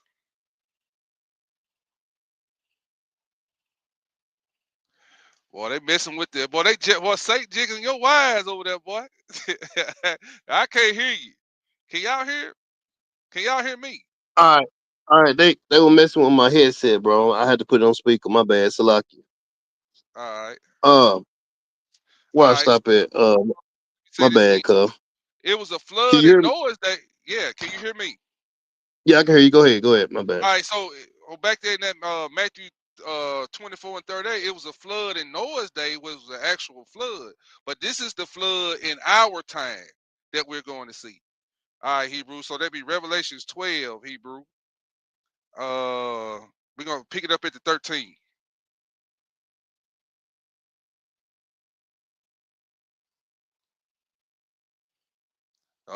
Cortez. You said Revelations 12 and what, Hebrew? 13 through 17. All right. Revelations 12 and 13, and it reads, and when the dragon saw that he was cast unto the earth, he persecuted the woman which brought forth the man child. And to the woman were given 2 wings of a great eagle, that she might fly into the wilderness into her place, where she is nourished for a time and times, and a half a time, from the face of the serpent. And the serpent cast out his mouth water as a flood As a after the what? woman. And the serpent cast out of his mouth water as a flood. So the flood, this is the flood in this future prophecy in our time. So Mm-hmm. Satan cast out a flood. Okay, let's keep reading. All right. After the woman, that he might cause her to be carried away of the flood. And the earth helped the woman. And the earth opened up her mouth and swallowed up the flood which the dragon cast out of his mouth. So And the the, Most High made the earth. Some say the Bible, the scripture, whatever. But the earth helped the woman. Y'all see that? right. So the earth swallowed up the flood, right? So let's go back to the end. Did not the earth swallow up the wicked Israelites in on the time of Moses? Yes, sir. Oh, okay. So you don't think he's gonna swallow his army up, which is the flood? They're gonna be coming after us to kill us? Oh, okay. Go ahead, Hebrew, verse 17. This is why. Verse 17, Hebrew. What was that, Hebrew? Read verse 17. Okay. All right. Revelations 12 and 17. And it reads, And the dragon was wroth with the woman and went to make war with the remnant of her seed, which keep the commandments of Yah and have the testimony of Jesus Christ, Hamashiach. So this is why the Satan is coming after us like a flood. Even Mm-hmm. right now, because we keeping what? God's commandments. Right. All right, Hebrew. Let's go back to that Matthew 24. And we're gonna stop at that 42, Hebrew. All You right, good? Matthew 24. Yeah, I'm just trying to get my audio right. Trying to get it back on my headset. For some reason Well, they won't let me load to my headset now. what you gotta do is you gotta go out of StreamYard, Uh turn your headset off, and turn it back on. Let it pair back up to your phone.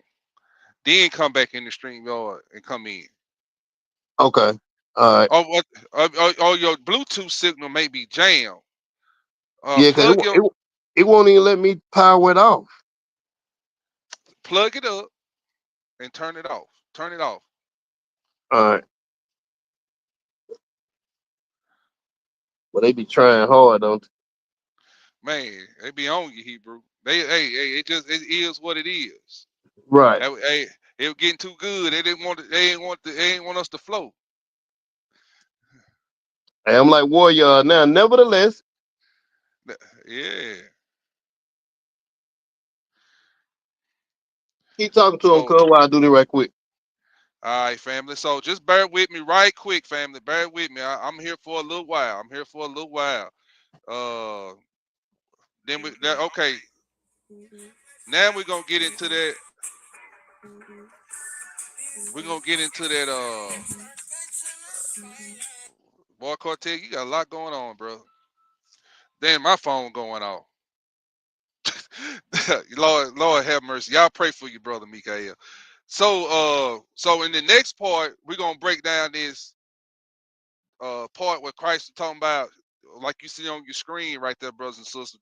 In verse 40, he said, Then shall two be in the field, one shall be taken and the other left. We're gonna break down what that prophetically means. Not according to the Christian church, because they say the one that's taking it is the one that's being saved. But we're gonna show y'all what does say the Lord out of the Bible. We're gonna show you what does say the Lord out of the Bible. So let me get this second Idris 13 ready. And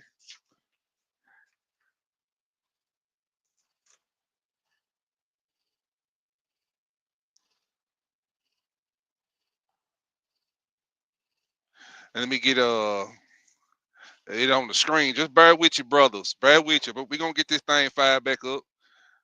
Ah, let me see. Hold on, fam. Let me scroll down. What happened to Brother Warrior? Warrior, where you at? We're gonna go to the King James Apocrypha. Get this second Idris 13 for y'all.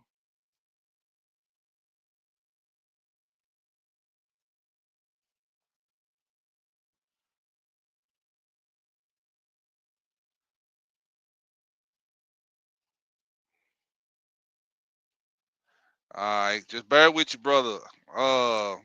Family. Okay, I guess Warriors had to go to work or he went to sleep.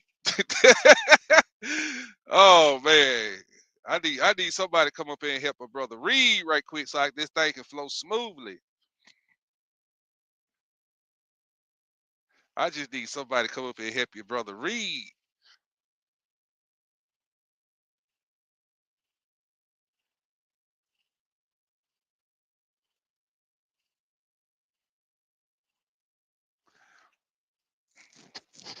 If anybody want to come up here in the chat and help your brother get through this right quick, just right quick. Because I don't know how long Cortez is going to take.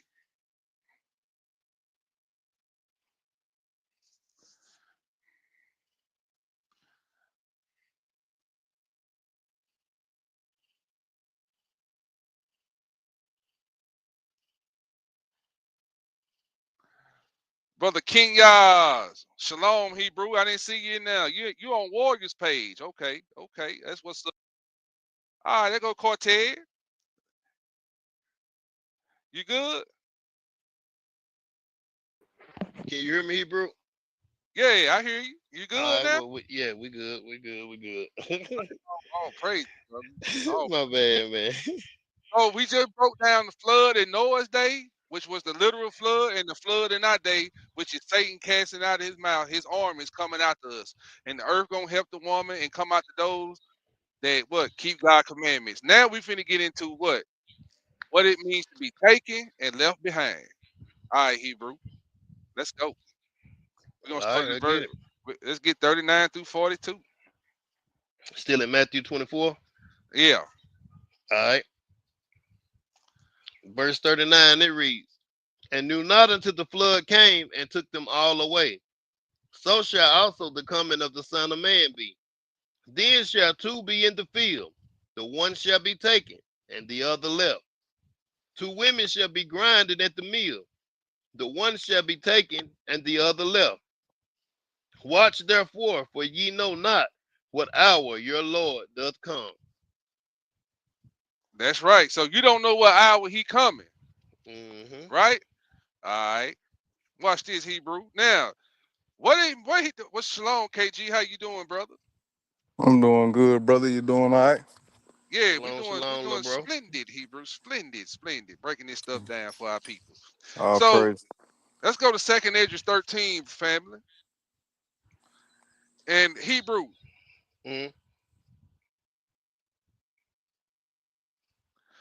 Now, this is the Most High gonna show Esdras the interpretation of the dream. Right? All right. Let's pick it up. Let's pick it up at the 15. 2nd Esdras 13 and 15. Let me know when you're ready. Hey, I got it on the screen for our brothers and sisters. Oh, remember what he said in Matthew, what our king and high priest said in Matthew. One gonna be at the meal, one taking the other left, right? Let's get the understanding on taking and left. Let's go, Hebrew. 15. Show me now yet the interpretation of this dream.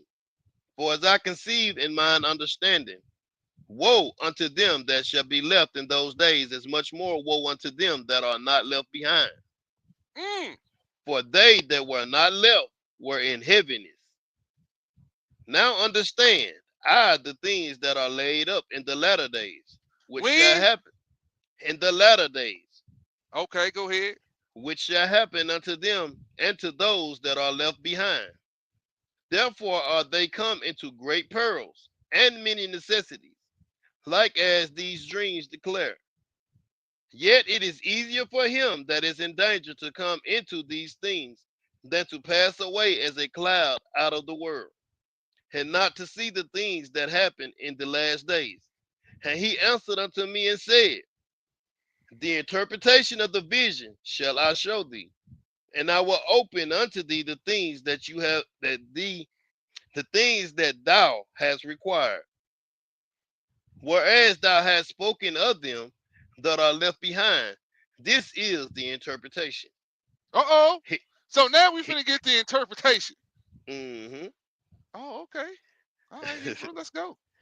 He that shall endure the pearl in that time hath kept himself. They that be fallen into danger are such as have works, and faith toward the Almighty. Stop right there. No. Okay.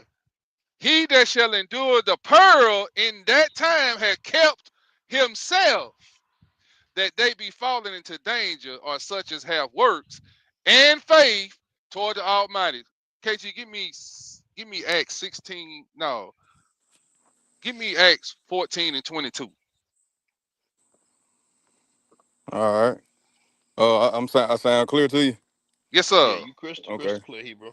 All right. Acts chapter 14 and verse 22.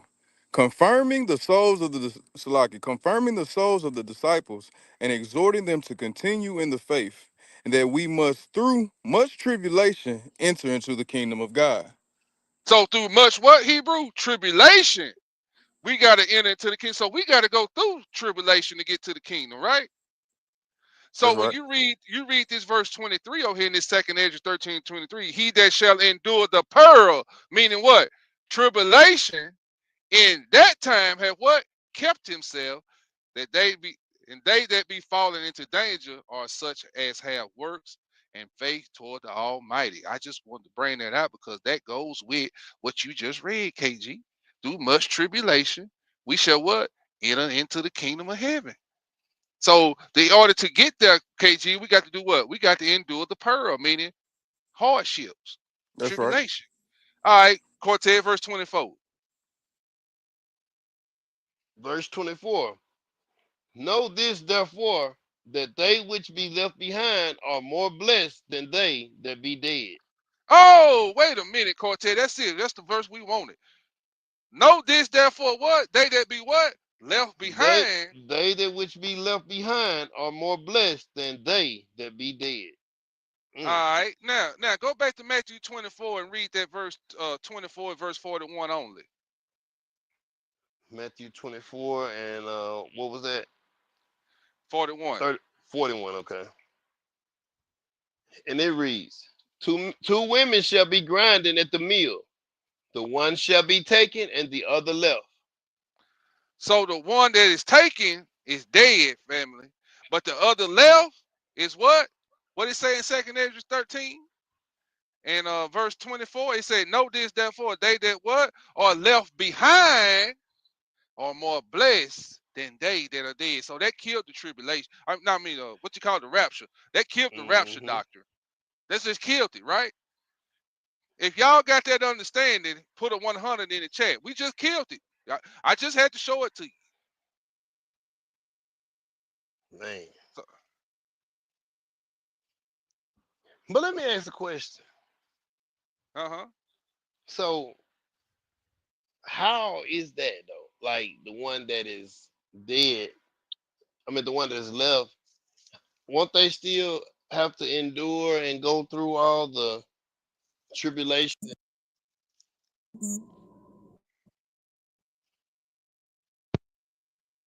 Won't they still have to go through that and you dead, you not having to go through it? I'm just thinking like the mind of the common person,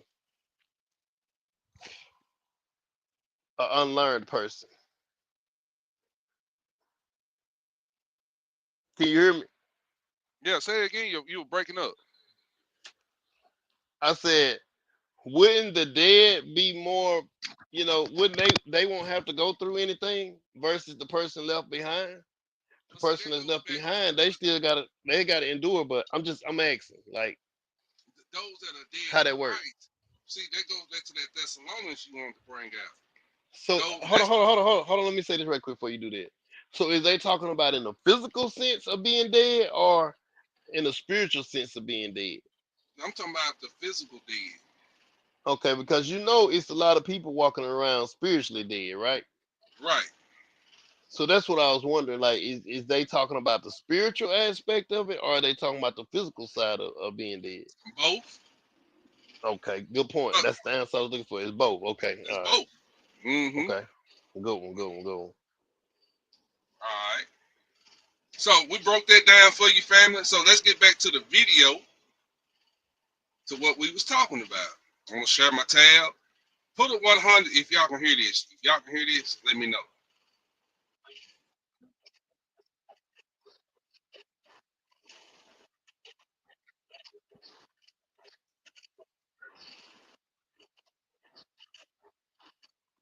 Can y'all hear that?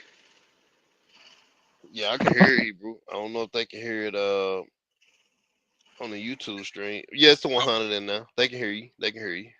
Oh, we got a 100 in there? Yes, sir. No, Sister Jen said not yet. No, I can't hear you. Shadara Yah said, yeah. She's at 100. I think that was from an old comment. Okay. All All right, family. We're gonna get this thing back popping. Ain't no thing. I just gotta reshare it. There we go.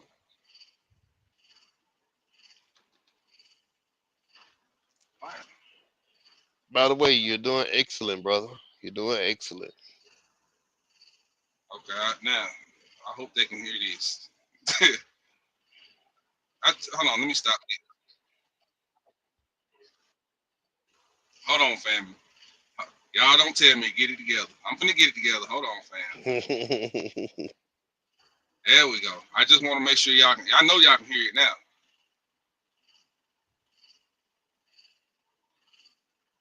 News was taking notice. Spy. And it sounds like precision and timing will be key in seeing this. How is April's solar eclipse different from the one we saw in 2017? So in 2017, it was also a total solar eclipse. We're really lucky this time, though, that the path of totality is a bit longer across the contiguous United States and wider. So 31 million people, about double the people that were able to view it last time, are going to be in the path of totality.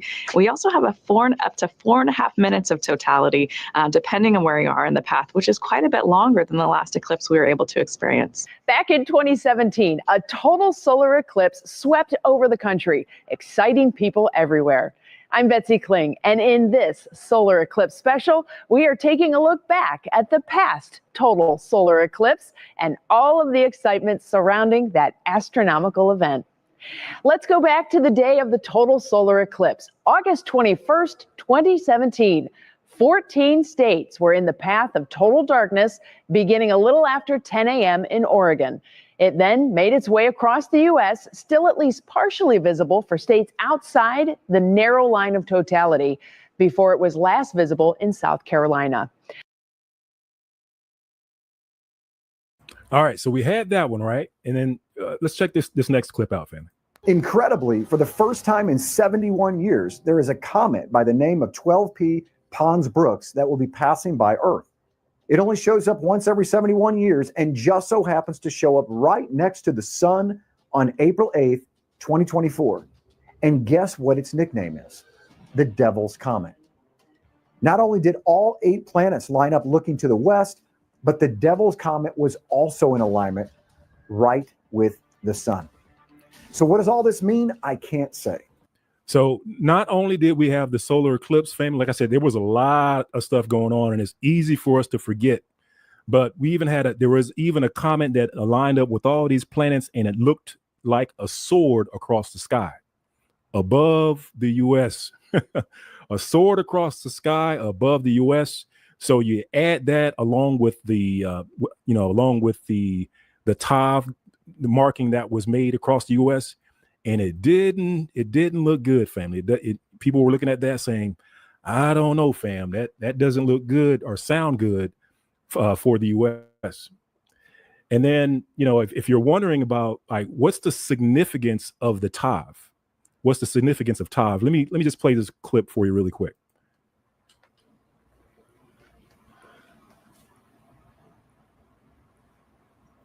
The 22nd letter of the Hebrew alphabet is Tav.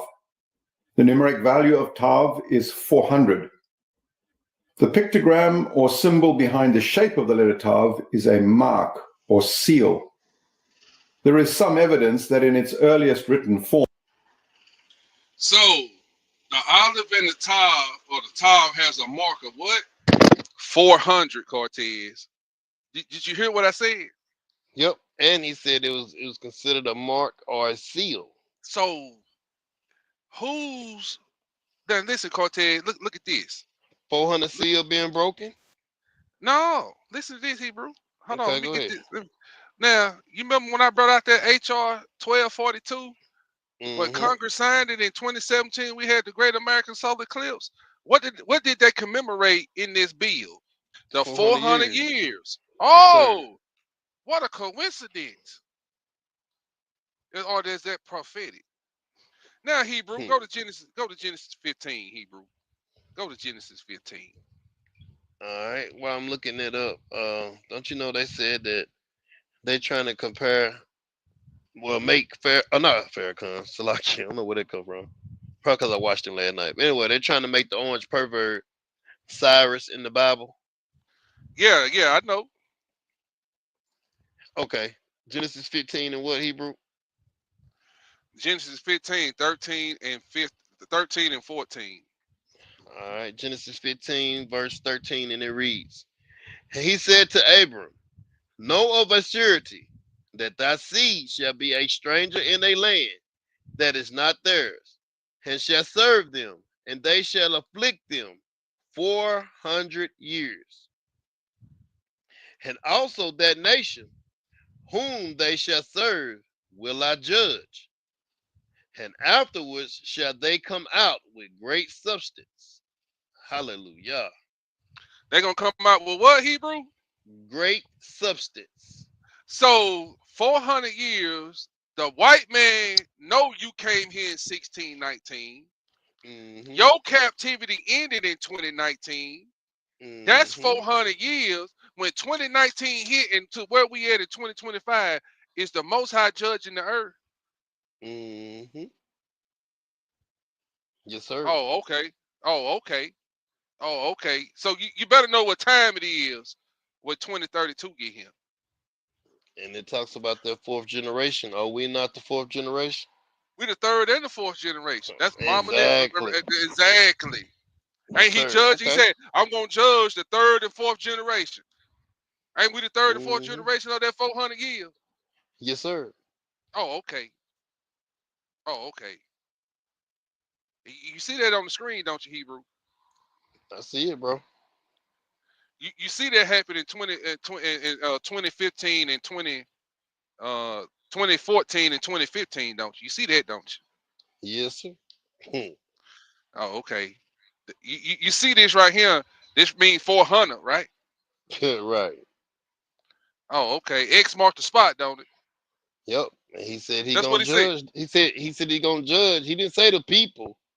He said Yeah, in I'm gonna 14 he judge said, that and nation. also that nation whom they shall serve will I judge, and afterwards shall they come out with great substance. Did we So not X. serve them So in X hard marked the spot. bondage? Yes, sir. Now, what did he say in Ezekiel about judging? Go to Ezekiel 9, Hebrew. KG, give bro a little break. I got it. He I'm said, already on it. Ezekiel 9, Hebrew, start at 3.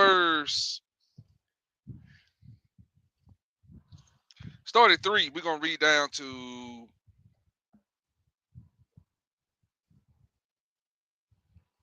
KG, you can have the next one after this, Hebrew.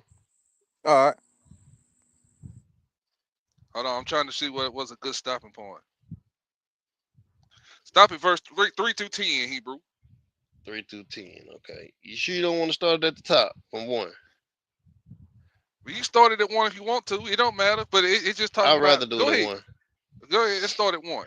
To put it in its proper context. Okay. So reason we reading is it said X marks the spot. Yes, sir. So don't judgment start in the house of Israel first? Yes, sir. Ain't we being judged? Yep. Ain't we in this nation? Yep. Ain't they getting judged as well? Yes, sir. Oh, okay. It's 2019, right? The 400 years ended. Right. Oh, okay. Oh, it's showtime. Go ahead and give it to the people, Hebrew.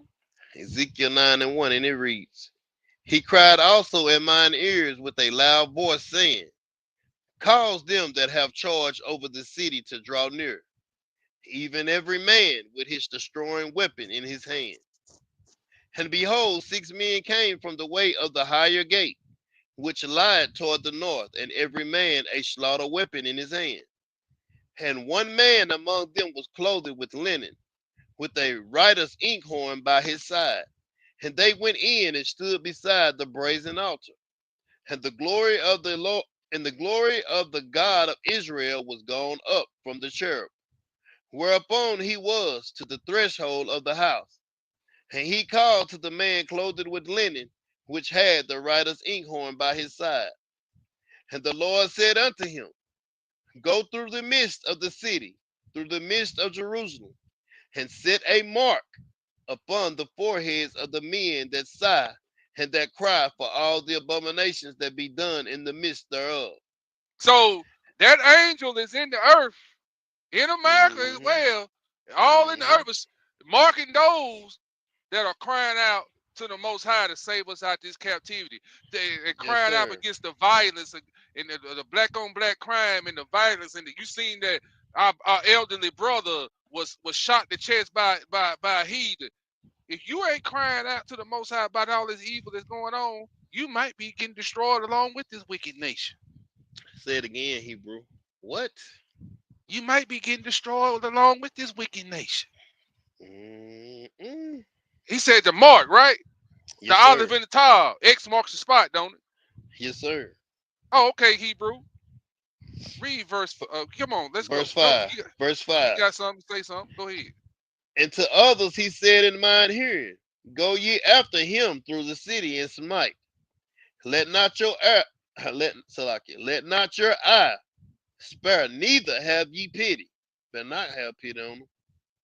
Slay utterly, old and young, both maids and little children, and women. Stop right there. All right. Ain't the death angel here now? Don't you see children being slaughtered? Yes, sir. Men, old and young women being slaughtered. Women. Oh, okay. But listen what the Lord tells. But of our own people, do you see that though?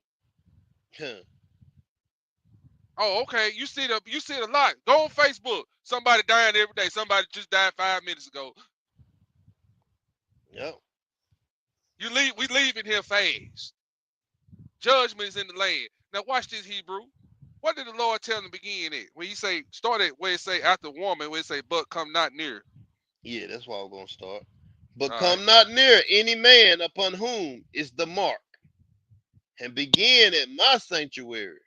Then they began at the ancient men, which was before the house. So he said, start at my house first. He's judging us right now, brothers and sisters. Don't you see what's going on amongst your people? Fair and just God, ain't he? Ain't he fair? Yeah. Okay. We'll stop it right there. Let's get back to the video. KG, you got anything? Nah, bro, y'all on point, man. This is a good lesson. Good lesson. All right. Let's roll. X or a cross. Hold The on. numeric value of individual letters in the Hebrew alphabet go up to 4. Can y'all hear that?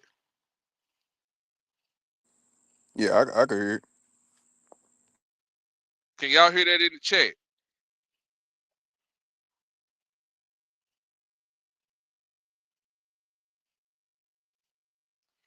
Brothers and sisters, can y'all hear that when I play the video? Did y'all hear it in the chat?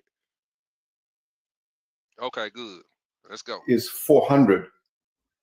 The pictogram or symbol behind the shape of the letter Tav is a mark or seal. There is some evidence that in its earliest written form, it was more in the shape of an X or a cross. The numeric value of individual letters in the Hebrew alphabet go up to 400.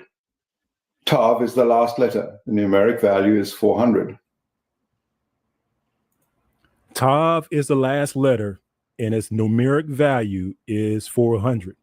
So after 2019, after the 400 years, and yes, there's many of us who believe that 2019 is 400 years, and partly because of that, family, it has to do with what I call the time of the king. Every single time, when Israel was coming out or went into captivity, it was the king who set the timer on that. If you have a stopwatch and trying to figure out, all right, so when do I stop the timer and when do I stop the timer? It's not when a Israelite goes into captivity, it's when the Israelite goes into captivity, and the Israelite is the king or his sons or the princes go into captivity, like Jeconiah, right, in Babylon. So those are the ones that start the time clock. Likewise, over here in the States, people would say, well, yeah, Brother Benai, we had many Israelites over here in the States before 1619, and that is correct. But none of those, as far as we know, were had names or lineages that date back to princesses or King David. Like the very first African Americans that showed up in Jamestown, Virginia, Anthony and Isabel Negro. Negro is a surname of the sons of King David. So this is why we start our time clock in 1619, because we had the sons of King David show up here on the shores of Jamestown, Virginia. Of course, Jamestown is synonymous with Jacobstown, which is another thing that we took note of. But anyway, but long story short, family, 400 years was reached in 2019. And so when 2019 came, we had all these signs, start to show up. We had that X was marked against the U.S., which literally meant 400, and it literally meant mark. It was a dual meaning, family, dual meaning. And so that was literally after we had been here for 400 years, as if heaven was taking note, was testifying to our 400 years. Hallelujah. So with all that being said, so now that we have, you kind of refreshed our memory with, the eclipses that occurred, the Aleph and the Tav that occurred, before we take a look at the heifers, family, let's just take a quick look at that last eclipse, the one that went from Texas all the way up to the northeast part of the U.S. Now, the reason why we're focusing on this, family, is because, family, what you'll find out is that a lot of this stuff, it always comes back to you somehow, some way. Always comes back to you somehow, some way. Even these heifers, family. So these red heifers that were sacrificed over in the state of Israel, by whom I would refer to as Gentiles. So they sacrifice these red heifers. Well, guess where those red heifers came from, family? They came from the state of Texas. So let's take a look at what is significant about where these heifers came from. And for that, let me first play a video. I'm going to play a video of Now, I want y'all to pay close attention. He said those heifers came from Texas, those red heifers, right? And they shipped them over to Israel. So pay attention, family. Listen to this. What state in the United States has the most African American population? What state in the United States, the 48 states, what state has the most African American population? KG?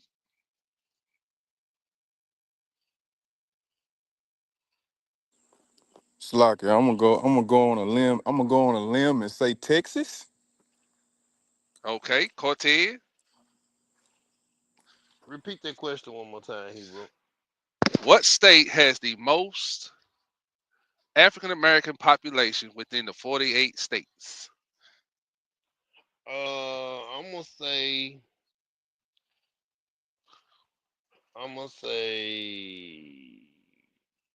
Mississippi or one of the Carolinas.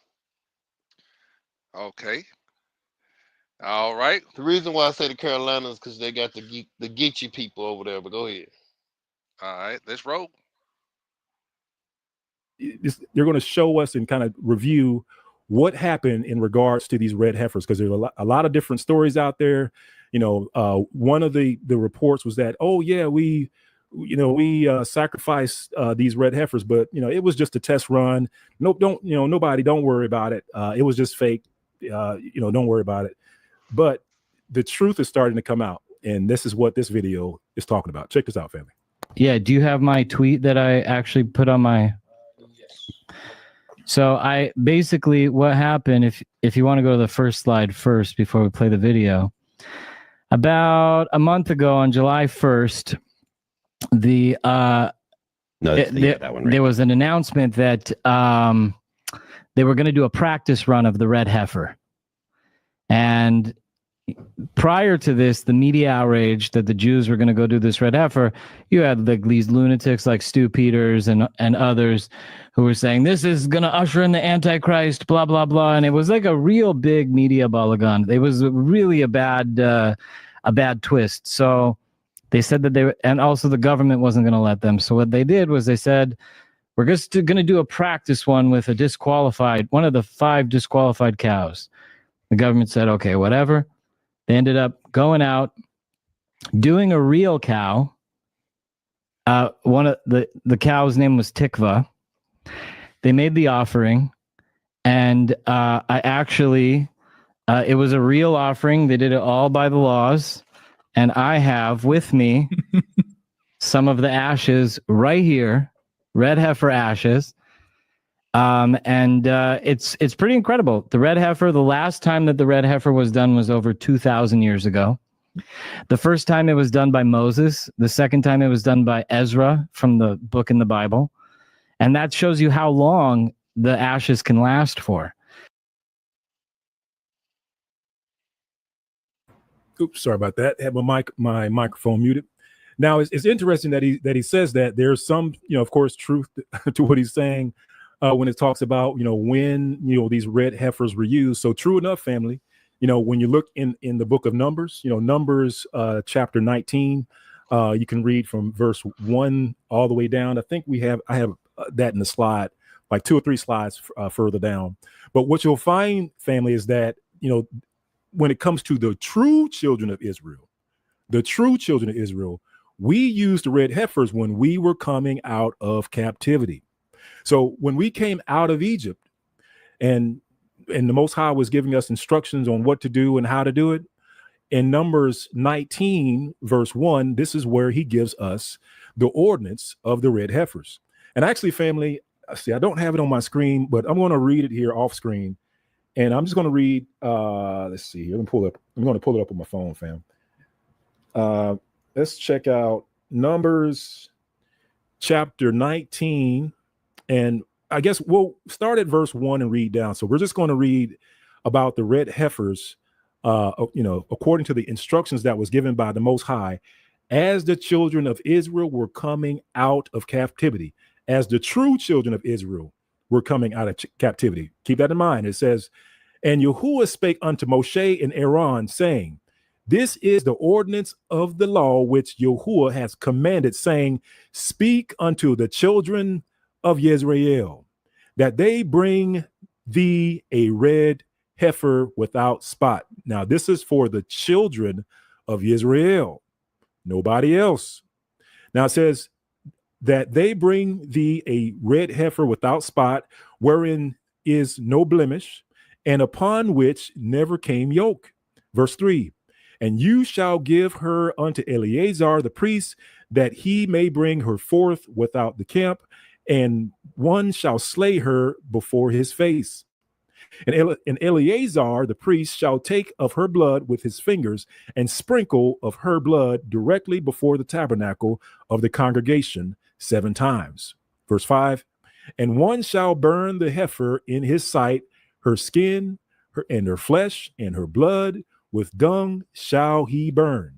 And the priest shall take a cedar wood and hyssop and scarlet, and cast it into the midst of the burning of the heifer. Verse 7. Then the priest shall wash his clothes, and he shall bathe his flesh in water, and afterwards he shall come into the camp, and the priest shall be unclean unto the even. And he that burneth her shall wash his clothes in the water, and bathe his flesh in the water, and shall be unclean until the even. Verse 9. And a man that is clean shall gather up the ashes of the heifer. This is what he's doing. This is that little bag that he has. He gathered up the ashes of the heifer, and it says, and lay them up without the camp in a clean place, and it shall be kept. In other words, they're going to store it away for the congregation of the children of Israel for water of separation. It is for purification of sin. So whenever back in the day when Israel had to get cleansed, Whenever they had to go into water for purification, they would use those ashes that were stored away for that. So this is what he's saying that they did. Of course, again, this is specifically for the children of Israel to do. Now, we'll talk about this in greater detail in these slides that are coming up.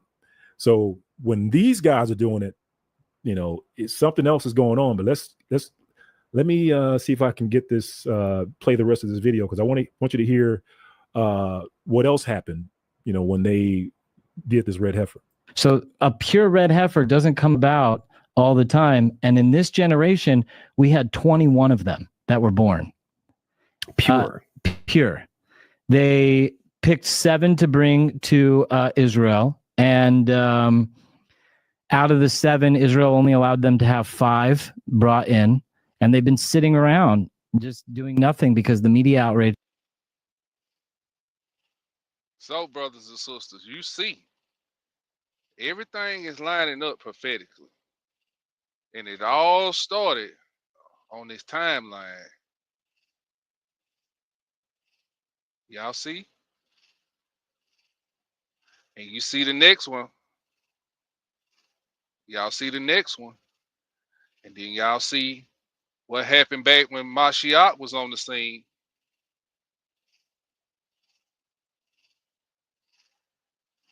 And then you see what happened over the United States.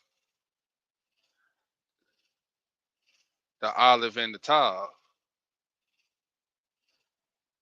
400 years. Have a numerical value of 400.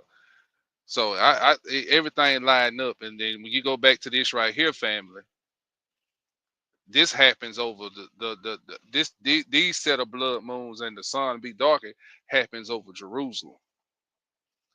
On Passover, Tabernacles, then Passover the next following year, and Tabernacles again in 2033. So you see, family, everything lined up, and they over here practicing these red heifers. So, hey, y'all got anything? This is the importance of knowing your history. Once again, brothers and sisters. This is the importance of precepts. Once again, brothers and sisters. And all praise to the Most High. All praise.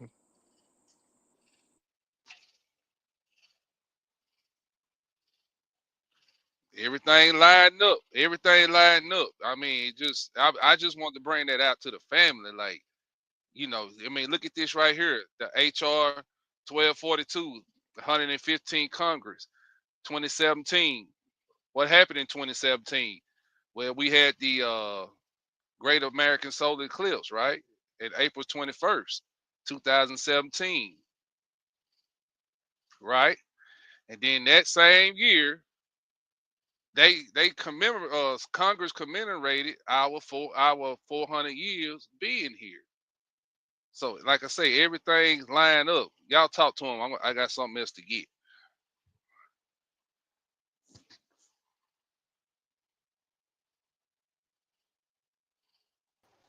All praise to the Most High, man. Shalom to all y'all brews on the panel. Shalom, bro. Bro, Mikael bringing out some important information, man. Not only is it important, it's something that we all then. Well, I'll just go back. When that I think it was like the second eclipse that had happened. I think when I seen that eclipse. I was in. I want to say I was in Atlanta, Georgia, when I seen that eclipse, and I literally seen everybody just sitting in the middle of the road, sitting in the middle of the street, cars that stopped at red lights, just to witness that eclipse for a few minutes, and people wasn't even realizing at the time. Majority of people wasn't even realizing at the time what they was really witnessing. And it's events like this, especially when you able to put them together in the scriptures, it's events like this that make you realize that, man, we are so much closer than what we think we are. So much closer to being done with the tribulation that we have to go through. And we just got to keep on fighting to the end, because it could be within the next hour, it could be tomorrow, it could be a few years from now. But the point that I'm trying to make is we're closer than we have ever been at this very moment. I digress though. Yeah, I got some brothers. Yeah, I was gonna address the comment that brother Warrior made. He said, I wonder if those cows were made in a lab. But Warriors, I don't know if you remember or not, but it's been about a year ago, and we did a video about those heifers that they had gotten. They ordered those heifers from Texas. Now, they specifically bred those cows to send over there to those small heads. Now, I'm pretty sure that they did some type of modifications in the breeding process to get those cows, because you know they had to be perfect. They couldn't even have one hair of white on them. They had to be completely red.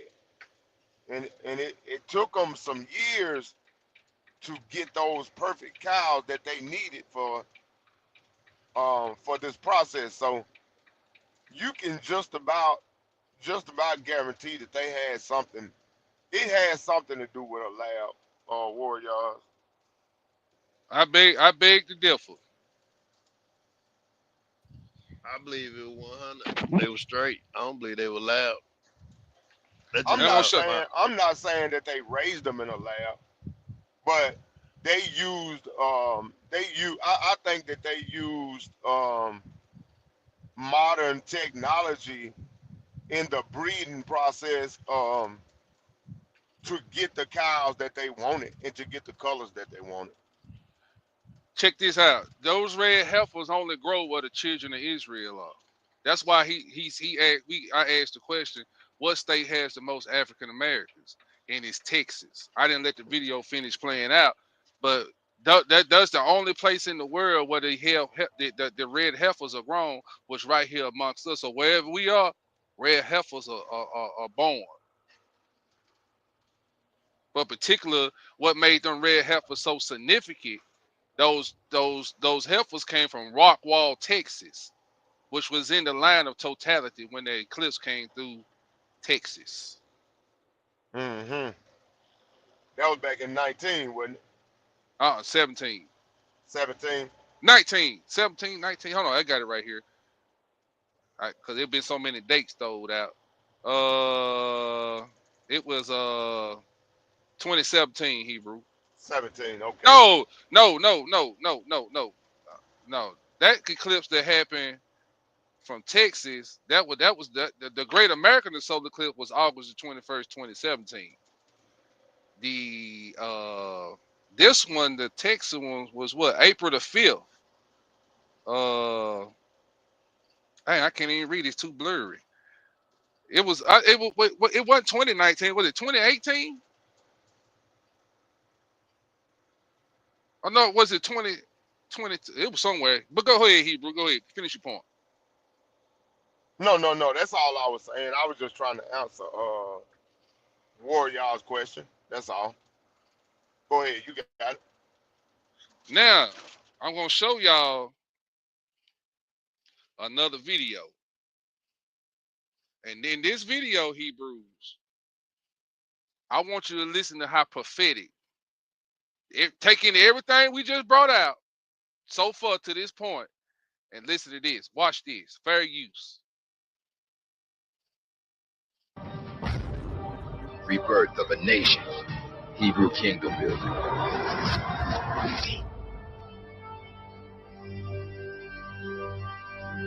Remember when me and Chief I guess it was Trumpets, but we was in the building, electrical building last time. Right. So who remember when me and Chief was talking about how Trump came into power? Anybody remember that conversation when we was talking about it together? All right, let me refresh it there.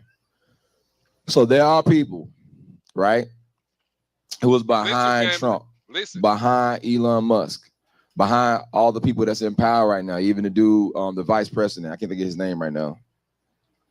JD Vance. It's another guy too, I'm thinking. But everybody that's in power right now, this was a plan that was launched like 15 years ago called Agenda 2025. All right, and we're gonna walk this down. We're gonna talk about the political element, we're gonna talk about the natural element, we're gonna talk about the Morocco element. All right, all these things is leading to one big event. Okay, all right, so we come out to the political element. So Trump and his cronies, everybody that supported him, were a part of a religion. They were part of a religion that's not Christianity. It's called not theocracy, but technocracy. All right, do anybody remember that talk? All right, so they're part of a religion called technocracy. That the religion of technocracy was really founded by Nazis, right? Almost all of them, mainly in Canada, and then some of them was in the United States. It kind of trickled down, but anywhere where Nazism was after the fall of the Second World War, technocracy began to bubble up and became like a food concept for those who believe that they're going to. So, what he finna get to the meat of it, family. Brothers, I'll stop it when you want me to stop it. Tuvi just put something in the chat, and I got it on the screen. You see what he said, right? They got Agenda 2030 now. Correct. But why you think they got Agenda 2030? Any of you brothers know? To try to get ahead of what's coming in 2032 and 33. Right. See, this got something to do with it, family.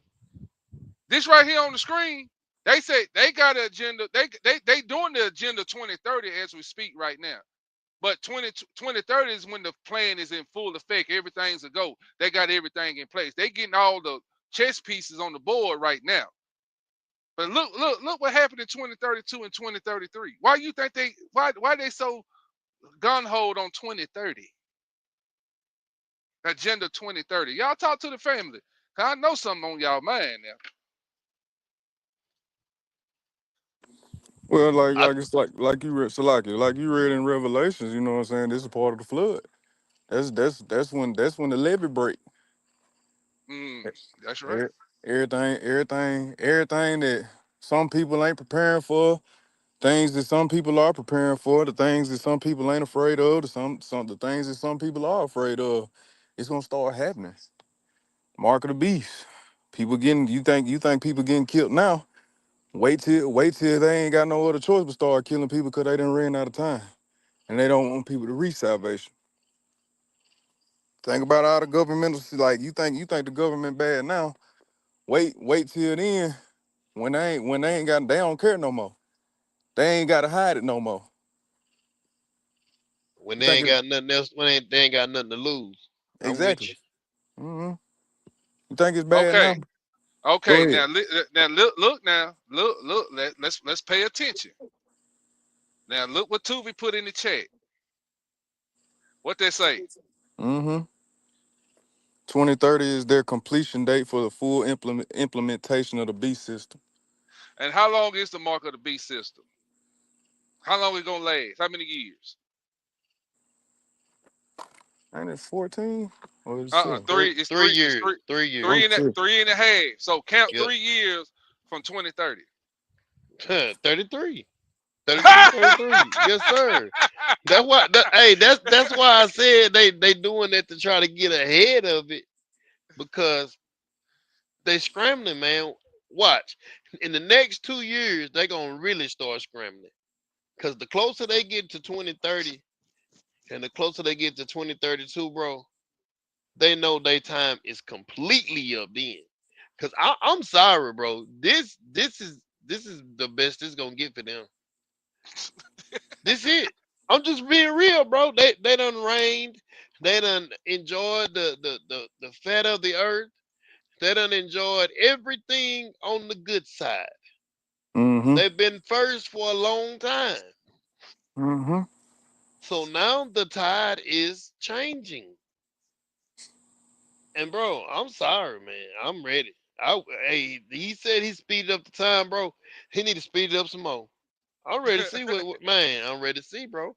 And you So know, everybody on TikTok been cracking these jokes about these chariots pulling up, bumping music and stuff. They being funny, but man, hey, wouldn't that be something though? But anyway, I digress. hey Mm-hmm. Tovi, I put the link in the chat, Hebrew. Get that Revelation 12:12, KG, if you don't mind, bro. All right. Warriors, you come back up here in Hebrew. You was up here earlier. Let me know when you're ready for it. Go ahead, Hebrew. Revelation chapter 12 and verse 12. Therefore rejoice, ye heavens, and ye that dwell in them. Woe to the inhabitants of the earth and of the sea, for the devil is come down unto you, having great wrath, because he knoweth that he have but a short time. Right. So this is why when we played at the beginning of this lesson in the videos, y'all, they finna get rid of what? Interracial marriages. We showed y'all how they have this nation have no regard for the young and the old of our people. You know, I ain't even this listen, I got a part 2 to this. And I got to bring out part 2 next Sunday. I already got it done. I got it right here, but for the second time, I've been up here two and a half hours, and I'm gonna play about another 15, 20 minutes of this brother because I want y'all to know what's really going on, what you see going on in DC and all of this, what's going on. Okay? So, brothers and sisters, when you see them 4 blood moons on 2032 and 2033, the agenda 30 when 2030 get here, the plan is already in force. They enforcing it. They building up the plan and doing the exercises and everything right now. Why you think he got all the militaries in the black cities across America they got the black mayors with the most population of our people in democratic states.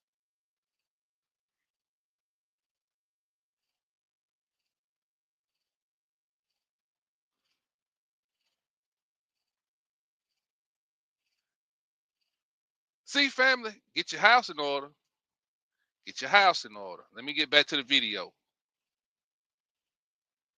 Can y'all hear that? To reestablish the order. So I'll give you an example. A lot of people that were involved in apartheid in Africa, in South Africa. Can y'all hear that before I go any further? Yeah, I can hear it. All right, what they say in the chat, KG, because I can't see it. Yep. Shadar, y'all said, yeah. Jim All right, gave here we go. one. Where believers of technocracy, right? So if you go look up technocracy, if you go look at the definition, it basically means like a world that's ruled by these people that are like engineers and great minds, people that's part of think tanks, people that it's no longer ruled by the rule of law or governance from elected officials. All that stuff is done, and you have this other group come in who feel like they're like the great minds of the century, and they direct all the people into one particular space. I say a lot of words, do y'all get me? Okay, all right. So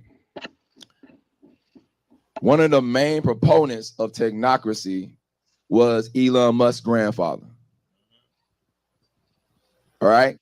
Elon Musk's grandfather is another dude called not Jeffrey Sachs, but Peter Thiel's family.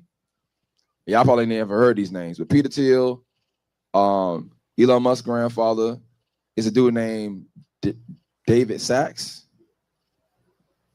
I think that's his name, right? Yeah, he's like, these are the top. Every day when you watch television, you're not gonna hear these names, but these are the big names in the world outside of Blackwater and BlackRock. Like besides those corporations, these are the biggest, most influential, most powerful people in the earth. Biggest, most influential, richest men in the earth. These people that came up with stuff like. All right, family. So what he's saying is this right here.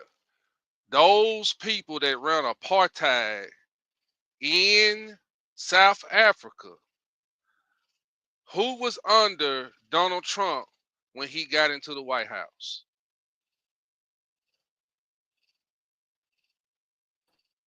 It was Elon Elon Musk. Musk. That's right. Then when Elon Musk and Trump, what else did they do? They started migrating white South Africans over to the United States. Okay? The vice president, J.D. Vance, owned a corporation that is taking all the white American farmers' farm and giving it to who? The South Africans. Now, I'm going to show you what it's going. Now, you see that's going on. Now they're complaining, ain't nobody here to work the farms. Going back to when Trump got into the White House, signed an executive order, he got rid of DEI. Now over 300,000 black women and have lost their jobs. So many black men that was benefiting under DEI lost their jobs. Who's going to work those farms now? Because Trump called those farming jobs black jobs. Y'all do know that, don't you? So, Mikael, cut the cheese, spread the peanut butter, and put the jelly on top. What are you saying, brother? These fools are going to try to bring back slavery.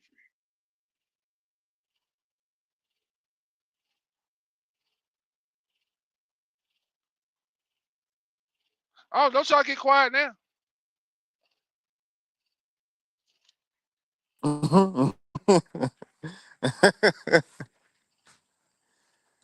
Oh man. Yeah, but Hey, hey, the most, no hey, lie told. y'all was saying what it's gonna take for our people to wake up. We kept saying what kind of event is gonna spark the for the crying out to the Most High to come get us out of this nation. Y'all kept saying it, and then the whole time it was right on our nose. Hard bondage slavery. You niggas go see, they put out those tweets when Donald Trump got in the office. Everybody thought it was hee hee ha ha. Port back to the plantation. You remember them texts? Them texts? Everybody was laughing, but that Most High was trying to show us something. We just missed the signs, brother. Y'all think I'm lying? Y'all think it's a joke? Let me play. Y'all got something to say before I hit this video? Cause he gonna tell you the same thing.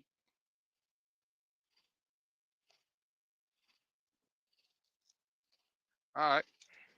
Man, that messed me up, Hebrew. But go ahead. Like the AI we're currently using right now, and all these machines, like people that help create Open AI, is one of the guys. Well, the people who created PayPal. So listen, this is how weird this stuff is. When PayPal was first created, Elon Musk and his buddies made a statement, and they said that they're gonna use PayPal to take down the United States. Now that's a real weird statement, right? It's on record. They said they didn't agree with the government of the United States, and they felt like PayPal was the first step in them doing away with the traditional governance and coming in with their own power structure. So one of the guys that started PayPal was Peter Thiel, and the other guy was Elon Musk. When he said do away with the judicial governance, that goes back to what? The 14th Amendment. They already got rid of it. They got rid of our what? Birthright citizenship. Y'all still don't see it? Why you think the military is in all the cities? To take us back. These people believe in apartheid. I'm saying it again. All these people are heavy proponents of apartheid. You know what apartheid is? Slavery. Right? So as I walk this, going to see the whole picture. Elon from South Africa. Peter Thiel from South Africa. David Sachs from South Africa. All these men are the children of former Nazis. So Peter Neal and all them are in what? Trump's cabinet. Brothers and sisters, wake up. Boy, let me see who on this panel. Boy, y'all scared, ain't you? Y'all ain't saying nothing. But y'all got something to say. I'm just listening, Hebrew. I'm just listening, man, because I mean, we can't say we didn't see it coming, but they did a good job of disguising it though. Cause see, the average eye ain't gonna see that, and the average ear ain't gonna hear that. So hey, all praises though. Tuvin, you need to come up here, Hebrew, because you understand what I'm talking about. You know, me and you, we done did so many bounced on so many lives together on your platform. You know what I'm talking about. See, you need to come up here and explain Noahide laws to the people.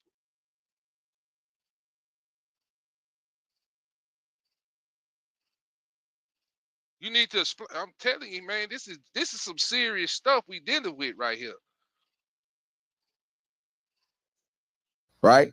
When they came to America, they started, booming and blossoming in business. But if you go listen to a lot of things they say, they hate blacks, they're against minorities in general, right? And they believe that society should be ruled by a certain technocratic ideal and people.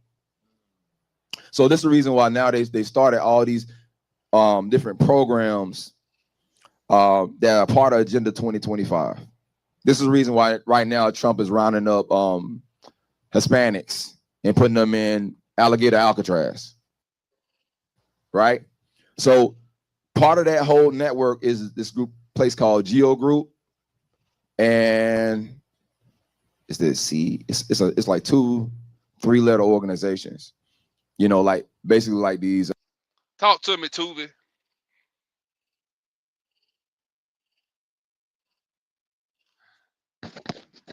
All right, Tuvi, I see you. We just can't hear you.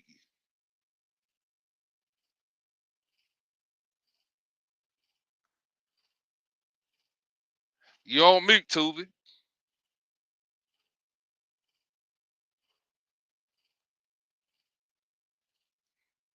All right. Hold on. I'm trying to clear my background, Hebrew. Hold on. All right.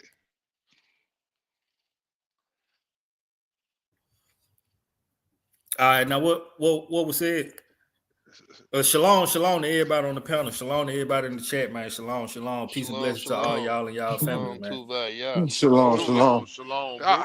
All right, Tuvi. You been doing lives on this stuff here. Like, I jump on the lives with you sometime late at night, and we be talking about this type of stuff when you come. We've been saying it for a while. The brothers on this panel, all my brothers up here on this panel been saying this. But Tuvi, tell them what Noahide laws is, Hebrew. Educate Really me. is con. So really it's basically like it all ties into the Great Tribulation, right? And what the Noahide laws are is basically a play on the laws that the Most High gave Noah after the flood, right? Don't eat no blood and this, that, and the third in Genesis 9. But what they're going to do is they're going to make a play on it and flip it to benefit them. And basically, like we read in the Maccabees, anybody who's caught obeying the law of the Most High will be judged under the Noahide laws. And the one penalty for being convicted under the Noahide laws is a beheading. So if you caught with a Bible, you're getting beheaded. If you're going against or doing what we doing right now, speaking against the beast system, they catch you, you're getting beheaded. You don't take the mark, you're getting beheaded, right? Those are the Noahide laws. And it all starts, like I said in the chat, it all starts with martial law. They have to strip what they doing right now is stripping the Constitution and getting away with doing away with all the amendments in the Constitution, all of those laws. Yes, sir. What did they just get rid of the 14th Amendment? Is that the 14th or the 13th Amendment? Which one amendment where they say we citizens? It's the 14th. It's the 14th Amendment. You can share the screen if you want to, Tuvi. You show the people. I'm gonna get mine off of here. I ain't got nothing on the screen. Oh, you don't? Okay. All right. So, brothers and sisters, you heard what Tuvi said. They're stripping the Constitution. But go ahead, Tuvi. I just wanted to bring that out because when you said that, I wanted to show that like this is happening in real time. Go ahead, bro. Yeah, like so one of the big things that I've been following, right, and it's pretty major out here in California where I am, is the Second Amendment, right? The right to bear arms. And they basically trying to do away with it all over the nation. And what I tell brothers, you know, when we do our little studies or whatever, is that's one of the first tactics of war. Strip the people of their weapons. So once they remove the Second Amendment out of the Constitution, they have the right. They already passed a law in California where they can come into your home without a warrant, without you being a felon or whatever. If you have our own record with a firearm, possessing it legally, they have the right to come in and take your weapons. Okay, Hebrew, stop right there. So they're stripping rights to bear arms. They have stripped our birthright citizenship, and they're also stripping. I played in the beginning of the lesson. You know where else they're stripping? Mixed marriages, and they're passing those rights down to the states. They're getting, ain't gonna be no more black-white marriages or any other marriage. They And already. they also, they also trying to pass the bill to where they do away with gay marriages and transgenderism. That's what that woman said in that video as well. They're gonna get rid of that too. So, brothers and sisters, you see what you see. See, they put circus and play in front of our people while they sitting up there carrying out their Agenda 20. This is Agenda 2030. 2030 is when the full beast system is implemented.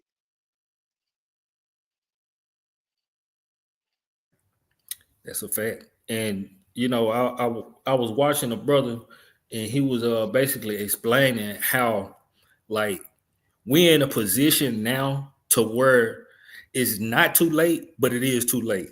It's not too late to get out of the way of the avalanche, but it's too late to stop it or prevent it, right? Because once the avalanche starts going down the mountain, ain't nothing you could do but run and get out of the way. But if we had this knowledge and understanding before what caused the avalanche to start, maybe we could have prevented the avalanche before it got rolling. But now, he said, look, we were sitting in the dark for so long. Now, it's like, ain't nothing you can do about it. Ain't nothing you can do about it. But what we doing right now is warn our people, like, look, I was watching a video earlier, and it was talking about the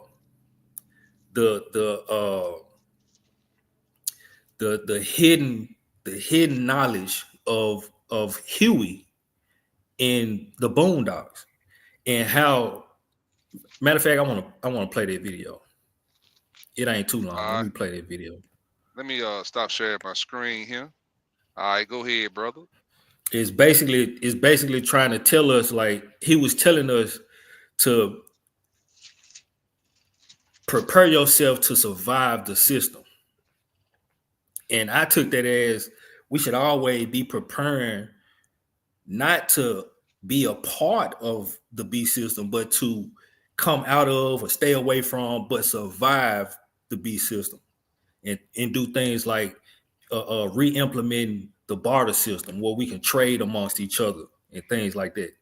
Hold on, let me pull it. I think that's it. And you know, the government bought, you know, under Obama regime, they had bought all those guillotines. Remember? Mm-hmm. Yep, and they already got all those black caskets down there in Georgia. Yeah, and I seen no black caskets. So they was doing a plan really for the Agenda 2030 plan was really implemented about 15 years ago. Because you remember, that's when all that talking about Project Blue Beam, what's that other thing they was talking about where everybody got to be murdered? That's the video. That's that video with Bill Gates on it, where they was talking about it was too many people in the world. You talking about the depopulation agenda? Yeah. The The Deagle report. The Deagle report. That's it. Yeah, you're right. You're right. And then also, about 6 or 7 years ago, Mike, you remember we was talking about how they was busting up all of these highways around the country, and people ain't paying attention. People think they just repairing highways, but what they doing, they reinforcing these highways so that these highways can sustain tanks. If y'all notice, when they redoing these highways, they putting so much rebar in these highways. Hell, you can put a mountain on top of these highways. That's a fact. But they getting them prepared. They preparing these highways for military equipment to be able to ride on these highways. That's a fact. And let me add, look, the sister Kahalia said every highway, especially in Texas, sister, y'all know I just drove, well, I ain't gonna say just, but like some months ago, I just drove from Mississippi all the way to California. And when I tell you every highway in every state, in every city that I rode through, they doing road work. That's right. Everywhere. They doing it everywhere. So we have to be prepared and look at these things. We have to get prepared to be like, okay, we know and understand where they're going to have and implement martial law. Especially in these major cities. Especially in the major cities, they're going to implement martial law. And they showing you that with DC. But yeah, let me play this. Right, check this out. This on the channel called Black Wealth Uncut. Fair use. You probably remember Huey Freeman as the serious one, and the one with the afro, the quiet stare, the Malcolm X posters, the one always talking about revolution, truth, and injustice. But let me hit you with this. Huey Freeman wasn't just the smart kid on the Boondocks. He was the survival manual nobody opened. He wasn't angry. He was aware. He wasn't paranoid. He was prepared.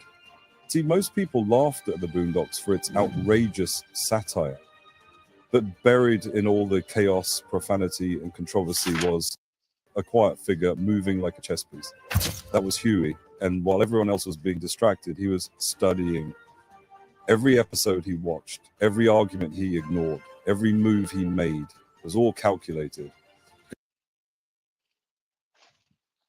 And did y'all hear that? Said while everybody was arguing, he was studying. This the mode that we need to be in.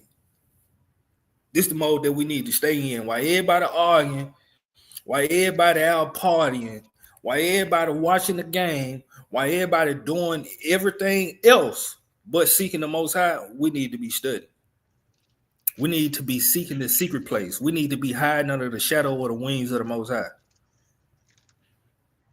And I said when I finished watching this video, how many people was it in their house in the Boondocks? How many people live with Huey? I don't know Hebrew. It was Huey, it was his brother Riley, and it was his granddad. Two people.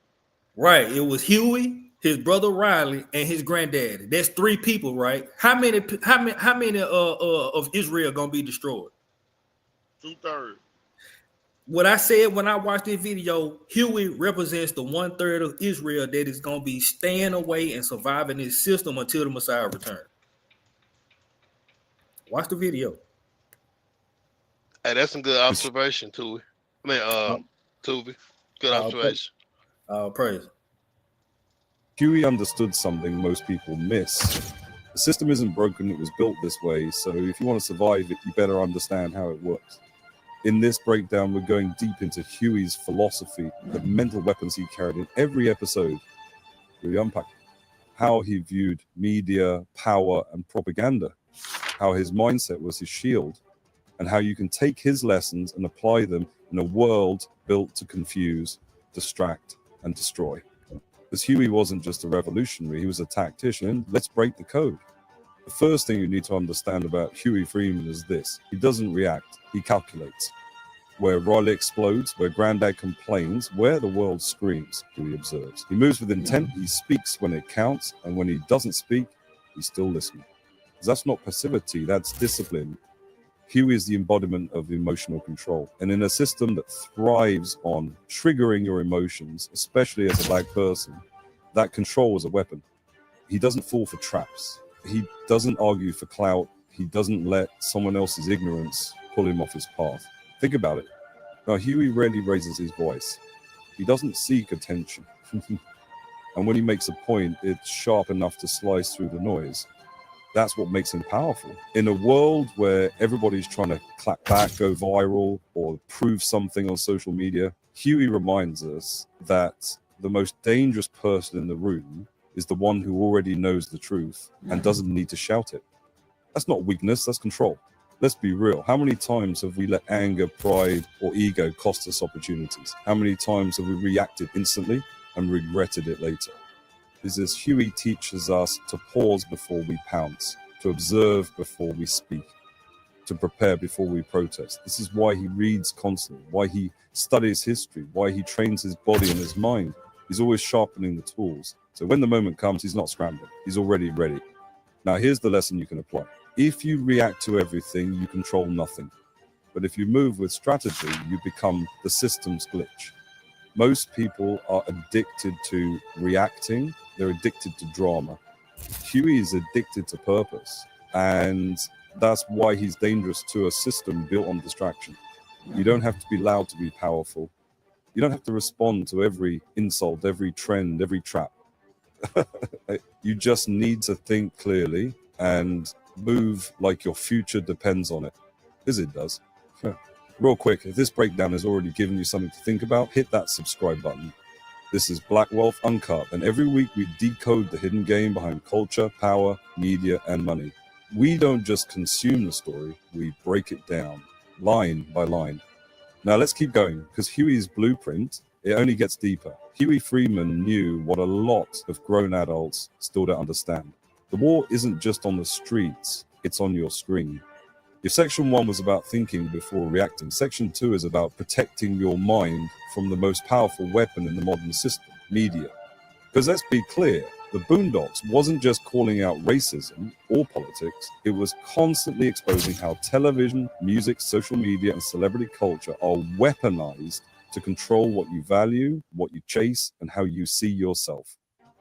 And nobody saw that clearer than Huey. Think back to the episodes where he tried to boycott BET. He wasn't mad about just the content. He was angry about what the content was doing to the black mind. He called out the glorification of ignorance. Ain't that what we do on a day-to-day basis when we come on these live streams? Call out what these multi-million-dollar mogul industries and social media networks be doing to our people. Mm-hmm. The TikToks and the Facebooks and the who turned my fan on? Oh, look, I'm in here by myself and the fan just came on. I don't know what's going on. But now in the Snapchats and the Instagrams and the things that they put, nothing in your algorithm says you've been watching something that pops up that you've never ever even thought about looking at pops up on your news feed. Why is that? Because they're trying to program you into their system. They're trying to program your mind to be what they want you to be, not who the Most High wants you to be. They trying to program you. And Tuve, Salakia, bro, you so right, man, because I know for a fact that when I go on social media, I don't look up no women that's dressed provocatively. I don't even click on stuff like that.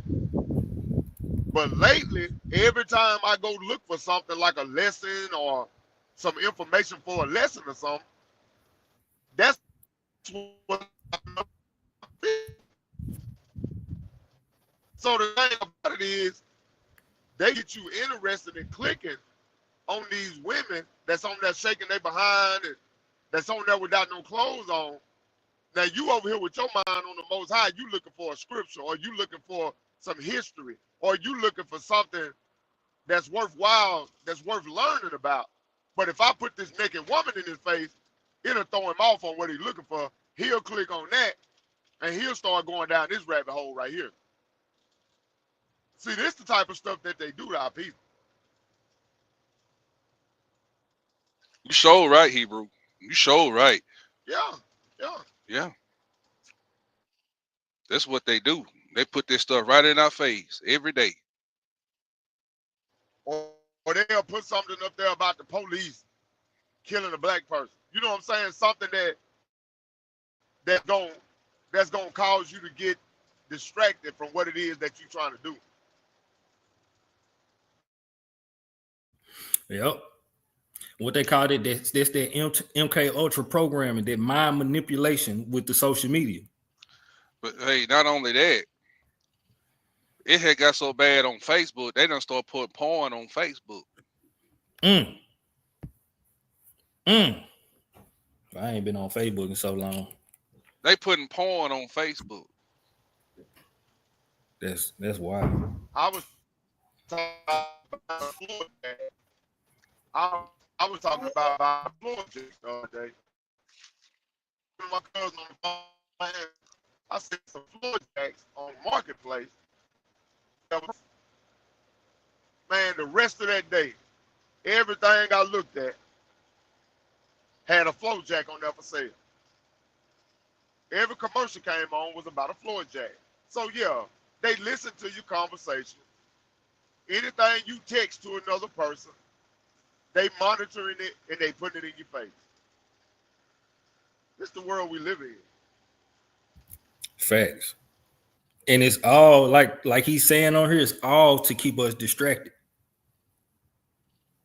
It's all to keep us distracted. All right, Hebrew, let me show the people, because he's finna say something very prophetic. Listen to this. Yes, sir.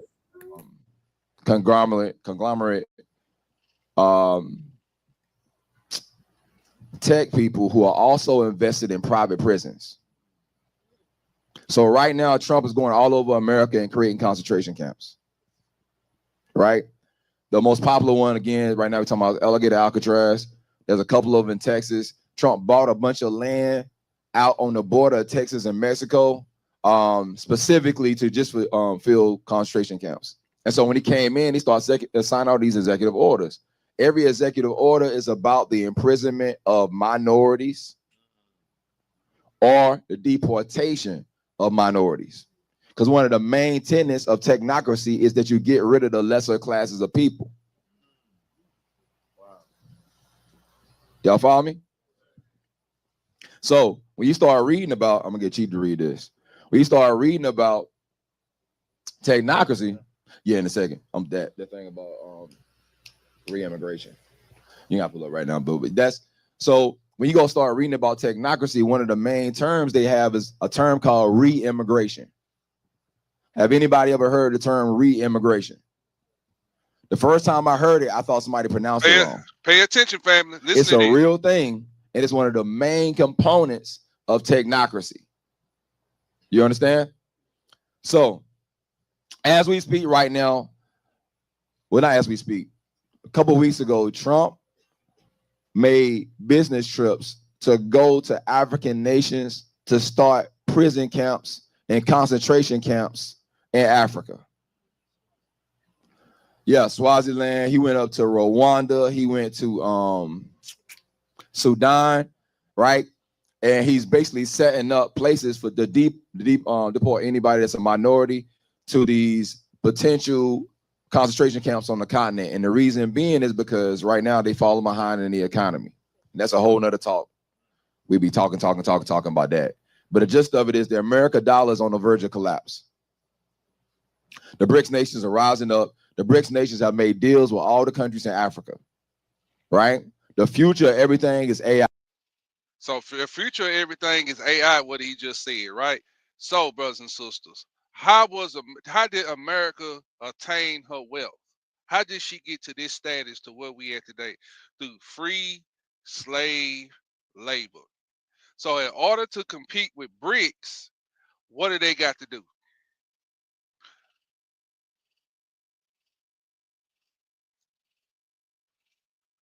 Put their number one commodity, which is the African American man and woman, what? back into captivity. Free labor.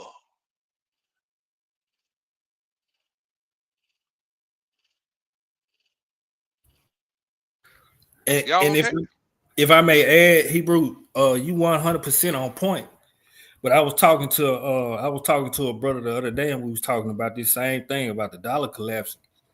And I was telling him, right, you know, they say America is a new world order, right? And they're trying to bring about a new world order. As we heard George Bush and a plethora of other people say, they will have their new world order, right? And in their order, their current order, the US dollar is the currency for this world order that we're currently in. So for them to have a new world order, this monetary system that they have right now has to crumble, and it has to come down. It has to come down. Well, you know, Charles Schwab of the World Health Organization, With economic Forum. What you call it? What you call it, Tubi? the World Economic Forum, Right. It's Charles Schwab said you will own nothing and and be be happy. happy. You would be on a what? A universal base income. Mm-hmm. Slavery. Mm. And then they created something called the metaverse, where you pay to be in this false sense of reality and earn money in this false sense of reality. Mm-hmm. Brother, sister, it's right. It's hey, the beast system is getting forward right before our eyes, brothers and sisters. Now listen to this. AI. Who knows that? The future, everything is AI. AI is a bear to keep running. AI takes a tremendous amount of rare earth materials to run with these quantum computers. Also, massive amounts of water and electricity. I'm talking about massive. Hey, so much so that the companies, and I'm just gonna tie back into this, but so right much there, so that a lot of these, you know, they built the Elon Musk currently right now has, I forget what type of warehouse they call it, but in Memphis. In Memphis, yep. Yes, sir. And guess where it's at? It's right there by the Mississippi River. Yep. And in the heart of the black community, and the people of the city were coming together like, look, this is poisoning our air. But it's still there. And then they didn't even know they was putting it there. They didn't even notify the government or nothing they was putting it there. Nope. They just came in and did it. He called that the biggest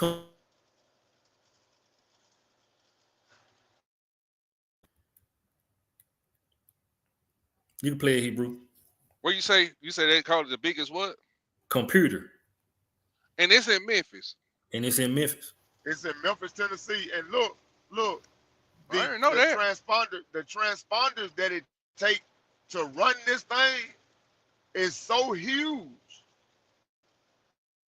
that an expert, a dude that's an expert in that field, said he ain't never saw so many of those transponders in one place. He said they are so expensive, you would do good to see one or two of them in one place.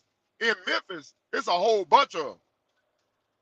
And then Elon Musk came out and said, well, we only running one or two of them.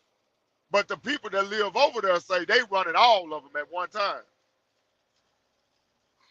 So so Stephen, follow me. We travel throughout the United States of America, right?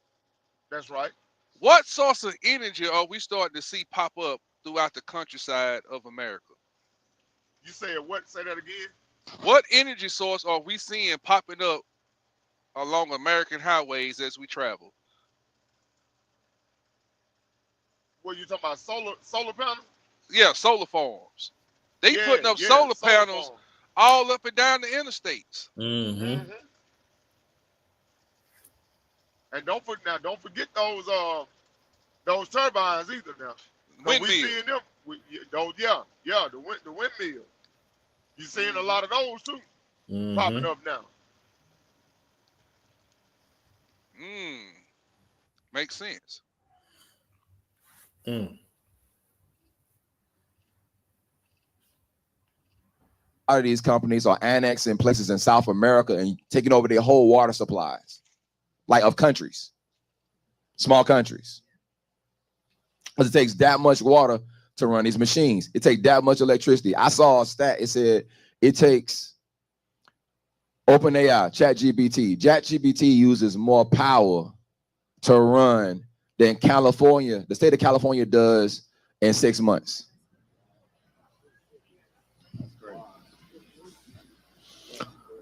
So there's this whole rush for power. The United States power grid can't withstand it. Withstand these American-based AI firms, right? So they need two things. They need water and they need rare earth materials to be able to run this stuff. And America's running out of it. Why? Because Trump's tariffs.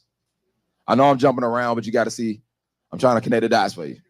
You ready? Okay. So remember all the tariffs, right? So Trump made all these wild tariffs on all these countries. A lot of those countries are where America got their rare earth materials from, right? And so especially China and Africa. China banned the United States from getting their rare earth materials. And the reason why I keep talking about rare earth materials is because you're going to find out that's the key to all this stuff. So because they got banned by their rare earth materials, United States is now scrambling to find somewhere they can get this stuff because they can't, not only can they not run AI, but they also can't create F-16 fighter jets. The United States has run out of fighter jets because of this deal. Because I didn't know this, but they said that for each F-16, it has like 600 pounds, 300 to 600 pounds of rare earth material in it. Salakia, Mike. Hey, Hebrew. Now, don't you remember, not long ago, we did a lesson where they've been doing a lot of testing on what? Melanin conduction. Sure They've been doing a lot of testing on melanin conduction. So they have, through their murder and through their experimenting on our bodies, these devils have found out that melanin is one of the #1 conductors on the planet Earth. This is why you see so many of our people coming up missing. Right now. Right now. This is why our children going into these hospitals with little small thing wrong with them. They coming, now they no longer living. Or you go into the hospital with one little thing wrong, now you dead. Which COVID played a part in that too. So you looking at these people coming up with ways, and they're using our physical bodies to run their technology. But go ahead, bro. Boy, that's heavy there. That's heavy there, Hebrew.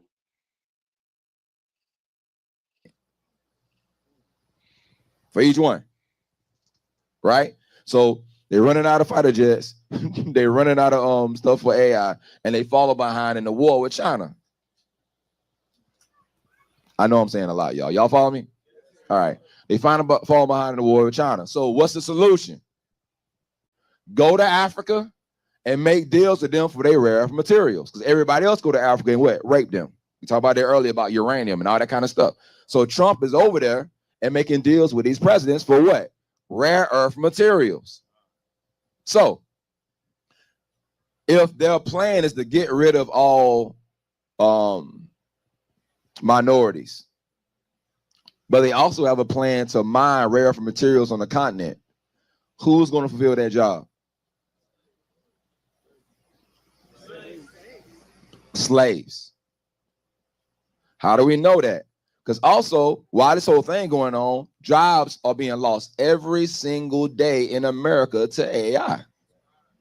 So as we speak right now, we'll get to black jobs in a second, but blacks are losing opportunities and jobs all over America. They don't need them to be to do customer service. They don't need them to do data entry. They don't need them to do any of these jobs. So black people are massively losing jobs in America. So they don't have any usefulness in America, especially when you're talking about when the car industry failing.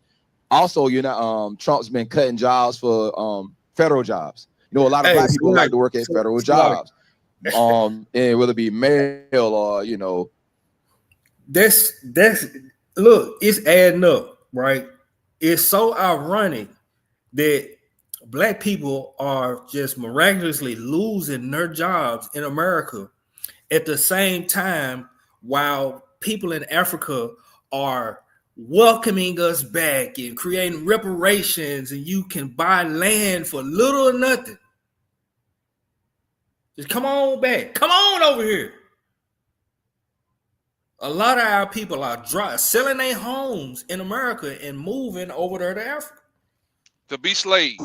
To be slaves. And Tubin, aren't these the same people that sold us into slavery the first time? Same people.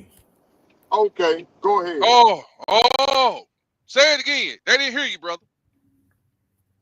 Ecclesiastes 1:9. There is no new thing done under the sun. Ain't no new thing. Same people. The same people that sold us into slavery is the same people that's welcoming us back so they can sell us back into slavery. Same but people. You cannot find no job in Nairobi, so we're going to put you in captivity. That's what they're gonna say. You can't find no job here in Nigeria, we're gonna put you in captivity. Get your nigga butt over there. Get your nigga butt over there and mine that cobalt. We need the cobalt. Hey, we need 50 tons. They call us cotton pickers. Well, you're gonna be cobalt pickers in a minute. But the Tuvi, that makes so much sense. But see, you see how the Most High dealing with us, with his people right now. We putting all these pieces together. The same people that sold us out of slavery, sold us into slavery, it's turning around and finna do it right all over again. Hey, bro, Mikael. Yes, sir. Do you remember we showed a video of these low-down sorry Israelites, so-called Israelites, that was swindling these elderly women out of their money, promising them land and all this stuff over there in Africa, right? Come to find out, they was only leasing the land from the African government because they wouldn't even allow Americans to purchase land of their own without being a citizen first, right? Was they not trying to get those people to come over there in droves and sell their homes and all of that stuff over here in America? I know some people personally that was getting ready to do it. And finna go right over there into captivity.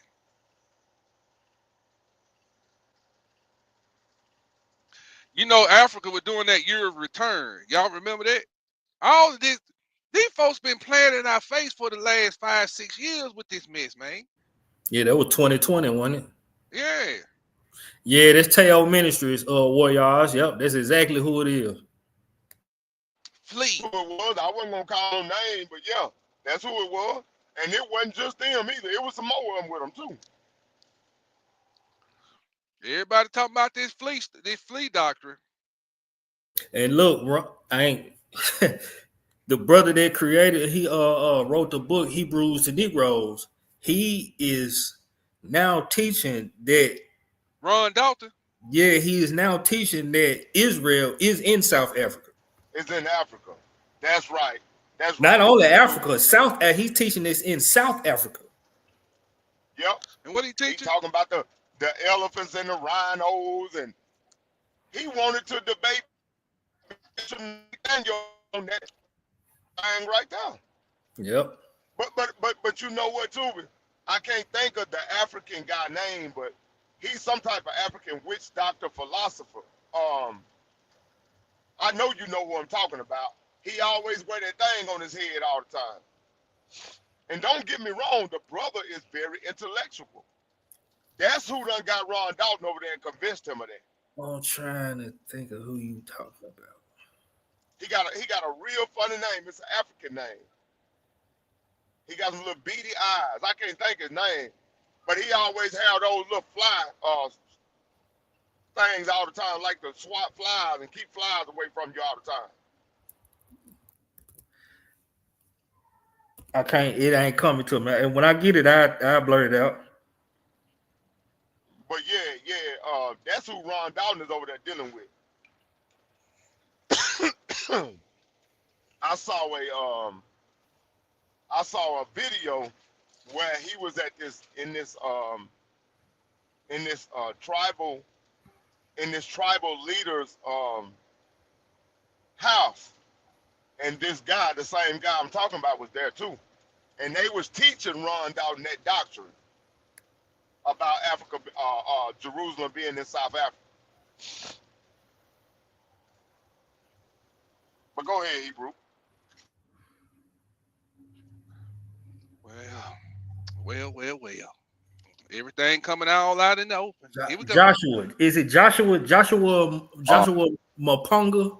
That's his name. That's him. Yeah, Joshua That's him. Mapunga. Yep, that's him. That's him. Sure is. That's who taught him that doctrine.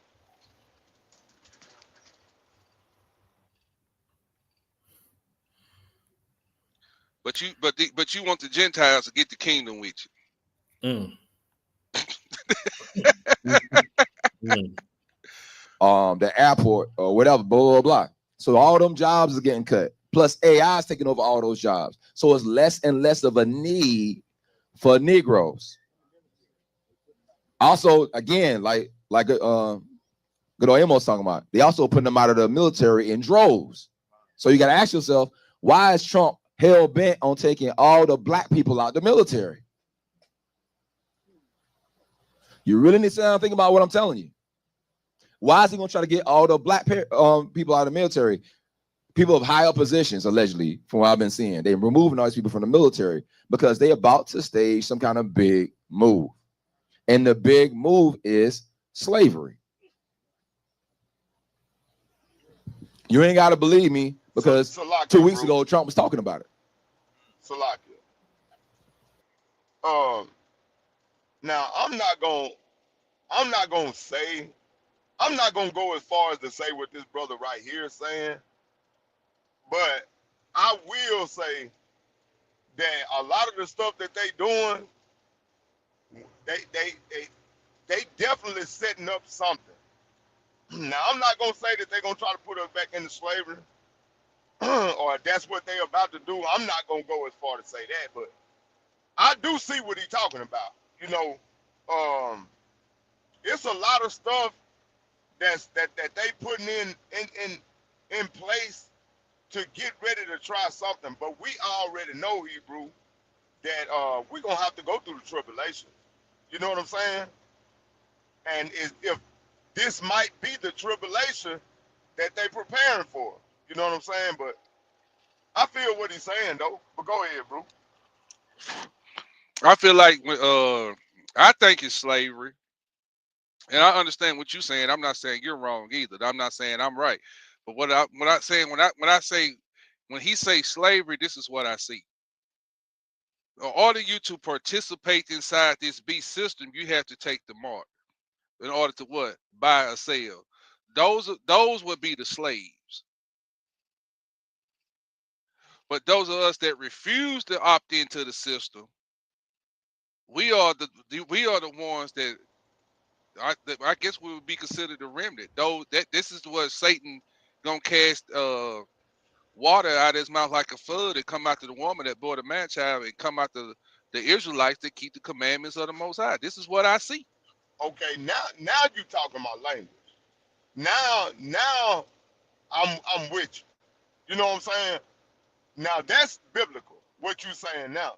You know what I'm saying? Like now we can start talking about what we need to be doing to combat this, and what we need to be doing to set ourselves up to make it through the tribulation, to make it through the hardship, to make it through these hard times.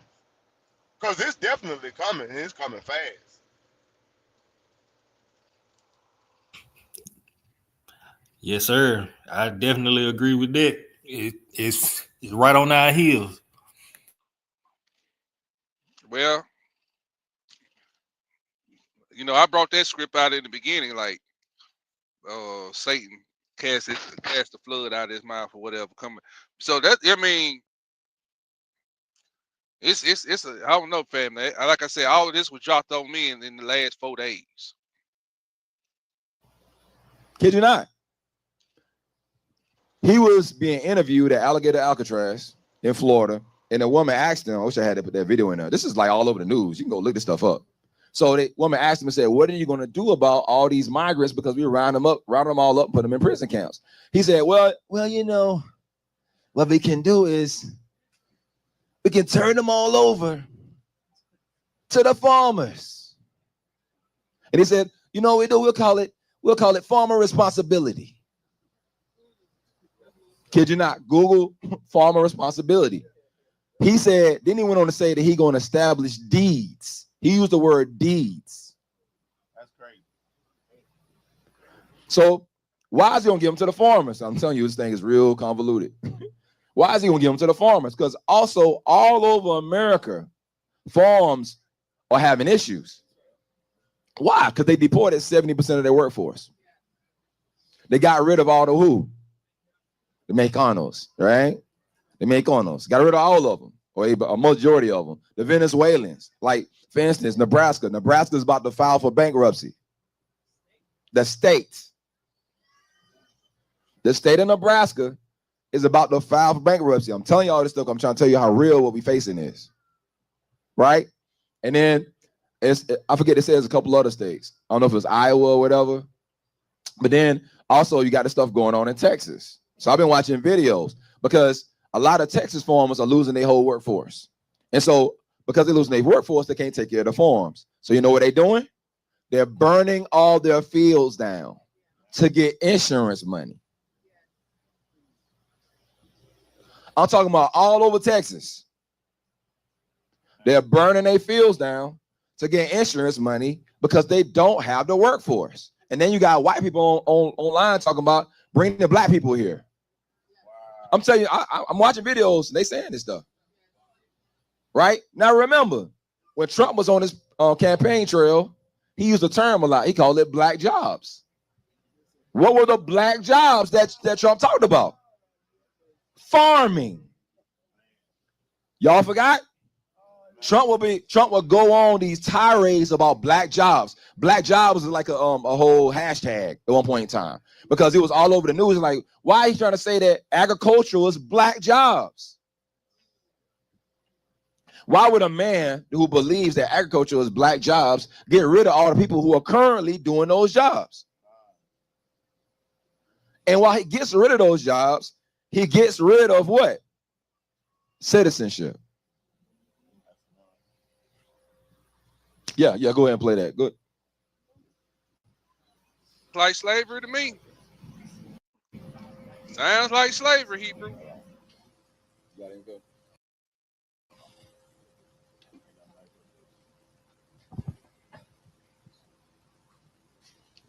So by the way, why they 1-1-1-2. Why they getting this together? Me and Chief been talking about this for since we started the ministry. This is called Rex 84. This is an old plan. This is not a new plan. If you get a chance, go Google the King Alfred plan and Rex 84.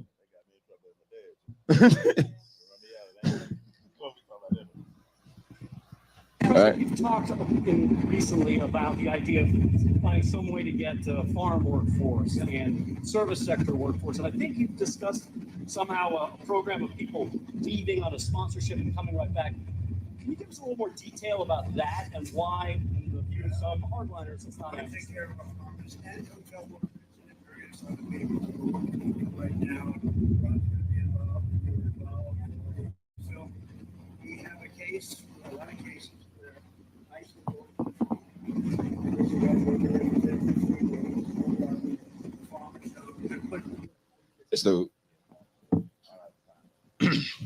So if y'all get a chance, just Google it because I'm on YouTube. You're gonna find a video, and he clearly says this is what it is. Not only does he say it, but was it Pam Bondi?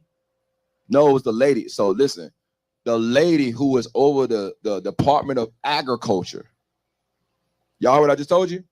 The lady that's over the Department of Agriculture repeated him, saying that this is the plan that they're looking into about turning people that are migrants, or first he's saying migrants, then later on he said United States citizens. over to these farmers. The lady that's over the Department of Agriculture doubled down on it. And force of deportation. Things, and they're both telling me that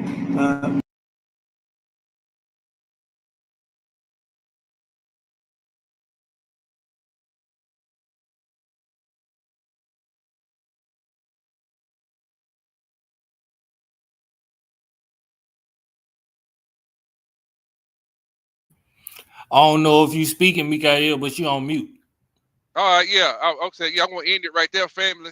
But I'm gonna let these brothers get their closing words. But the last thing I'm gonna say, you know, they got rid of child labor laws in the state of Florida, so they got kids out there working them fields. I'm just throwing stuff out there. It sure look like old Jim Crow on his way back, being resurrected. I'm gonna let y'all brother get y'all closing words, but we're gonna end it right there.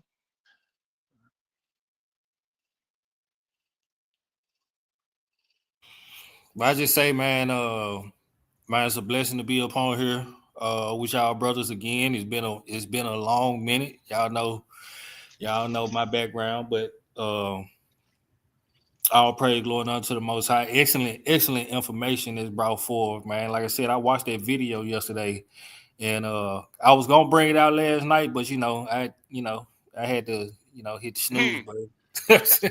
Had to hit snooze, but man, look, y'all family, pay attention, man. Like the scripture say, watch and pray that you may be able to escape these things that's coming on the earth. Like we have to be mindful. And the Most High ain't bringing these things out for nothing. This ain't nothing to sneeze at. This ain't nothing to look past or look over. We take these things in, meditate on them, and do your own research and prepare. Proper preparation prevents poor performance. I say that all the time. If you get prepared, if you stay prepared, you ain't got to get prepared. And one thing else I want to add, man, if y'all not familiar with it, go to Shattered Paradise on YouTube and look at this video called The Elites War Programming Hidden in Plain Sight. It goes right in line with this lesson that the brother brought out today. And I yield. What's the name of that? Say it again. Matter of fact, I'm gonna put it in the chat. All right. Yeah, man. All praise to the Most High, Hebrew, man. This is a very informative lesson, man. You always do a great job with these current events, Hebrew. May the Most High continue to bless your hand. Yeah, Tuva, man. We appreciate you. Appreciate you coming up, Hebrew, man. It's always good to see you in the building. You always bring a very knowledgeable side to the panel whenever you come up, man, and we appreciate that. And we just pray that the Most High continue to bless your hand and your family as well. But yeah, bro, Mikael, man, all praise to Hebrew. This is a great lesson, man. And all praise to the Most High. I definitely learned a lot. A lot of things you brought out that I'm gonna be honest about. I didn't know a lot of this stuff that you. I knew about some of this stuff, but not all of it, and it opened my eyes up to some things. So man, all praise it. But what I do want to also add is, just like we always say, we don't do these type of lessons for our people to be fearful. This is not a fear-mongering lesson. This is a preparation lesson. You know what I'm saying? We just got to get prepared and make sure that we right with the Most High and that we keeping these commandments and putting back for a rainy day. You know what I'm saying? Man, we got to make sure that we're not living just for today. You know, we gotta put something back for tomorrow, man, because we never know when it all might hit the fan. But that's all I got, Hebrew. I yield. All praise, Cortez.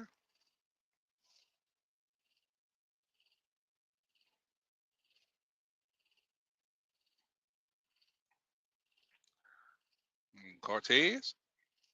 You on mute, Hebrew.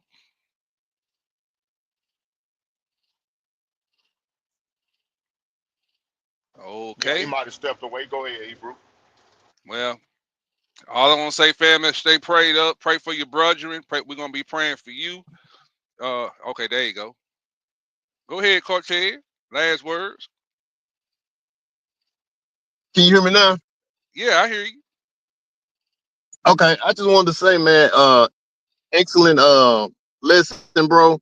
You taught me a whole lot, man, and I just appreciate the Most High continue to give you the knowledge and wisdom that we as his children to have a better understanding of what's to come and of his words, man. And I pray that the Most High continue to bless the brethren, bless the ministry, bless Tuvi and his family and our elders, and also our family in the chat, man. All praises. And like I always say, man, hold on, family, for we ain't got long, because in the end, we win. I digress. Shalom. In the end, we win. All praise to the Most High. Family, I love y'all. Shalom to everybody in the chat. Like, share, and subscribe. Please hit the like button before you go. I got 19 of you in here. It was 28, 30, y'all. But I guess they fell out because it was too long. But anyway, I'll pray. I guess they're going to come back and rewind. Hit the like, share, and subscribe button if you ain't already subscribed. It don't cost you nothing to hit the like button. Share this video with your family members so they'll get an understanding of what's really going on. All praise to the Most High. He get all the credit. And all I'm going to say, man, Yeshua undefeated. All praises to our Elohim, the God of our fathers, Abraham, Isaac, and Jacob. I praise him for his son, Yeshua, the Savior of the house of Israel. 10,000 and over. I know he has never lost to anyone or anything. Yeshua's undefeated. They beat him on the road to Gethsemane. He was our savior, but they treated him like an enemy. Manslaughter for his garments couldn't break his extremities. As it was written in the Psalms and the prophecies. Yeah, they dragged him through the city, gave him a thorn for crown. Mocked him and laughed at him, tried breaking him down, but he pushed him in pain. He didn't make a mumbling sound. Some whipped him so bad his blood saturated the ground. Then he was nailed to a tree. They stretched out both of his hands. His side was open. That's where the soldier weapon was rammed. At any time he could have called down a legion to kill him. Just to hop about the chariots and murder them niggas. Darkness filled the skies, then the earth shook in its pain. The temple veil was torn, it was ripped into twain. Roman soldiers were trembling, gripping their weapons in shame. Still nobody understood the power contained in his name. He said it was finished, took his last breath, gave up the ghost and proceeded to go down in death. Even the tomb knew Yahweh wasn't done yet. He knew his purpose and he played it like a clarinet. U-N-D-E-F-E-A-T-E-D, Yeshua undefeated. U-N-D-E-F-E-A-T-E-D, Yeshua undefeated.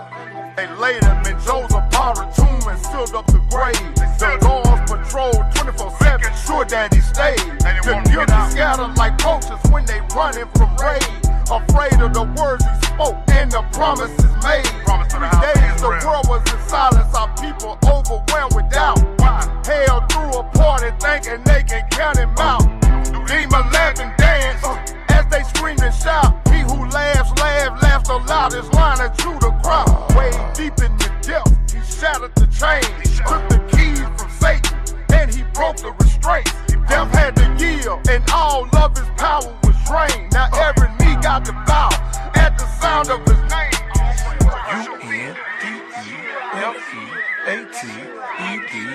Yeshua undefeated. U-N-D-E-F-E-A-T-E-D,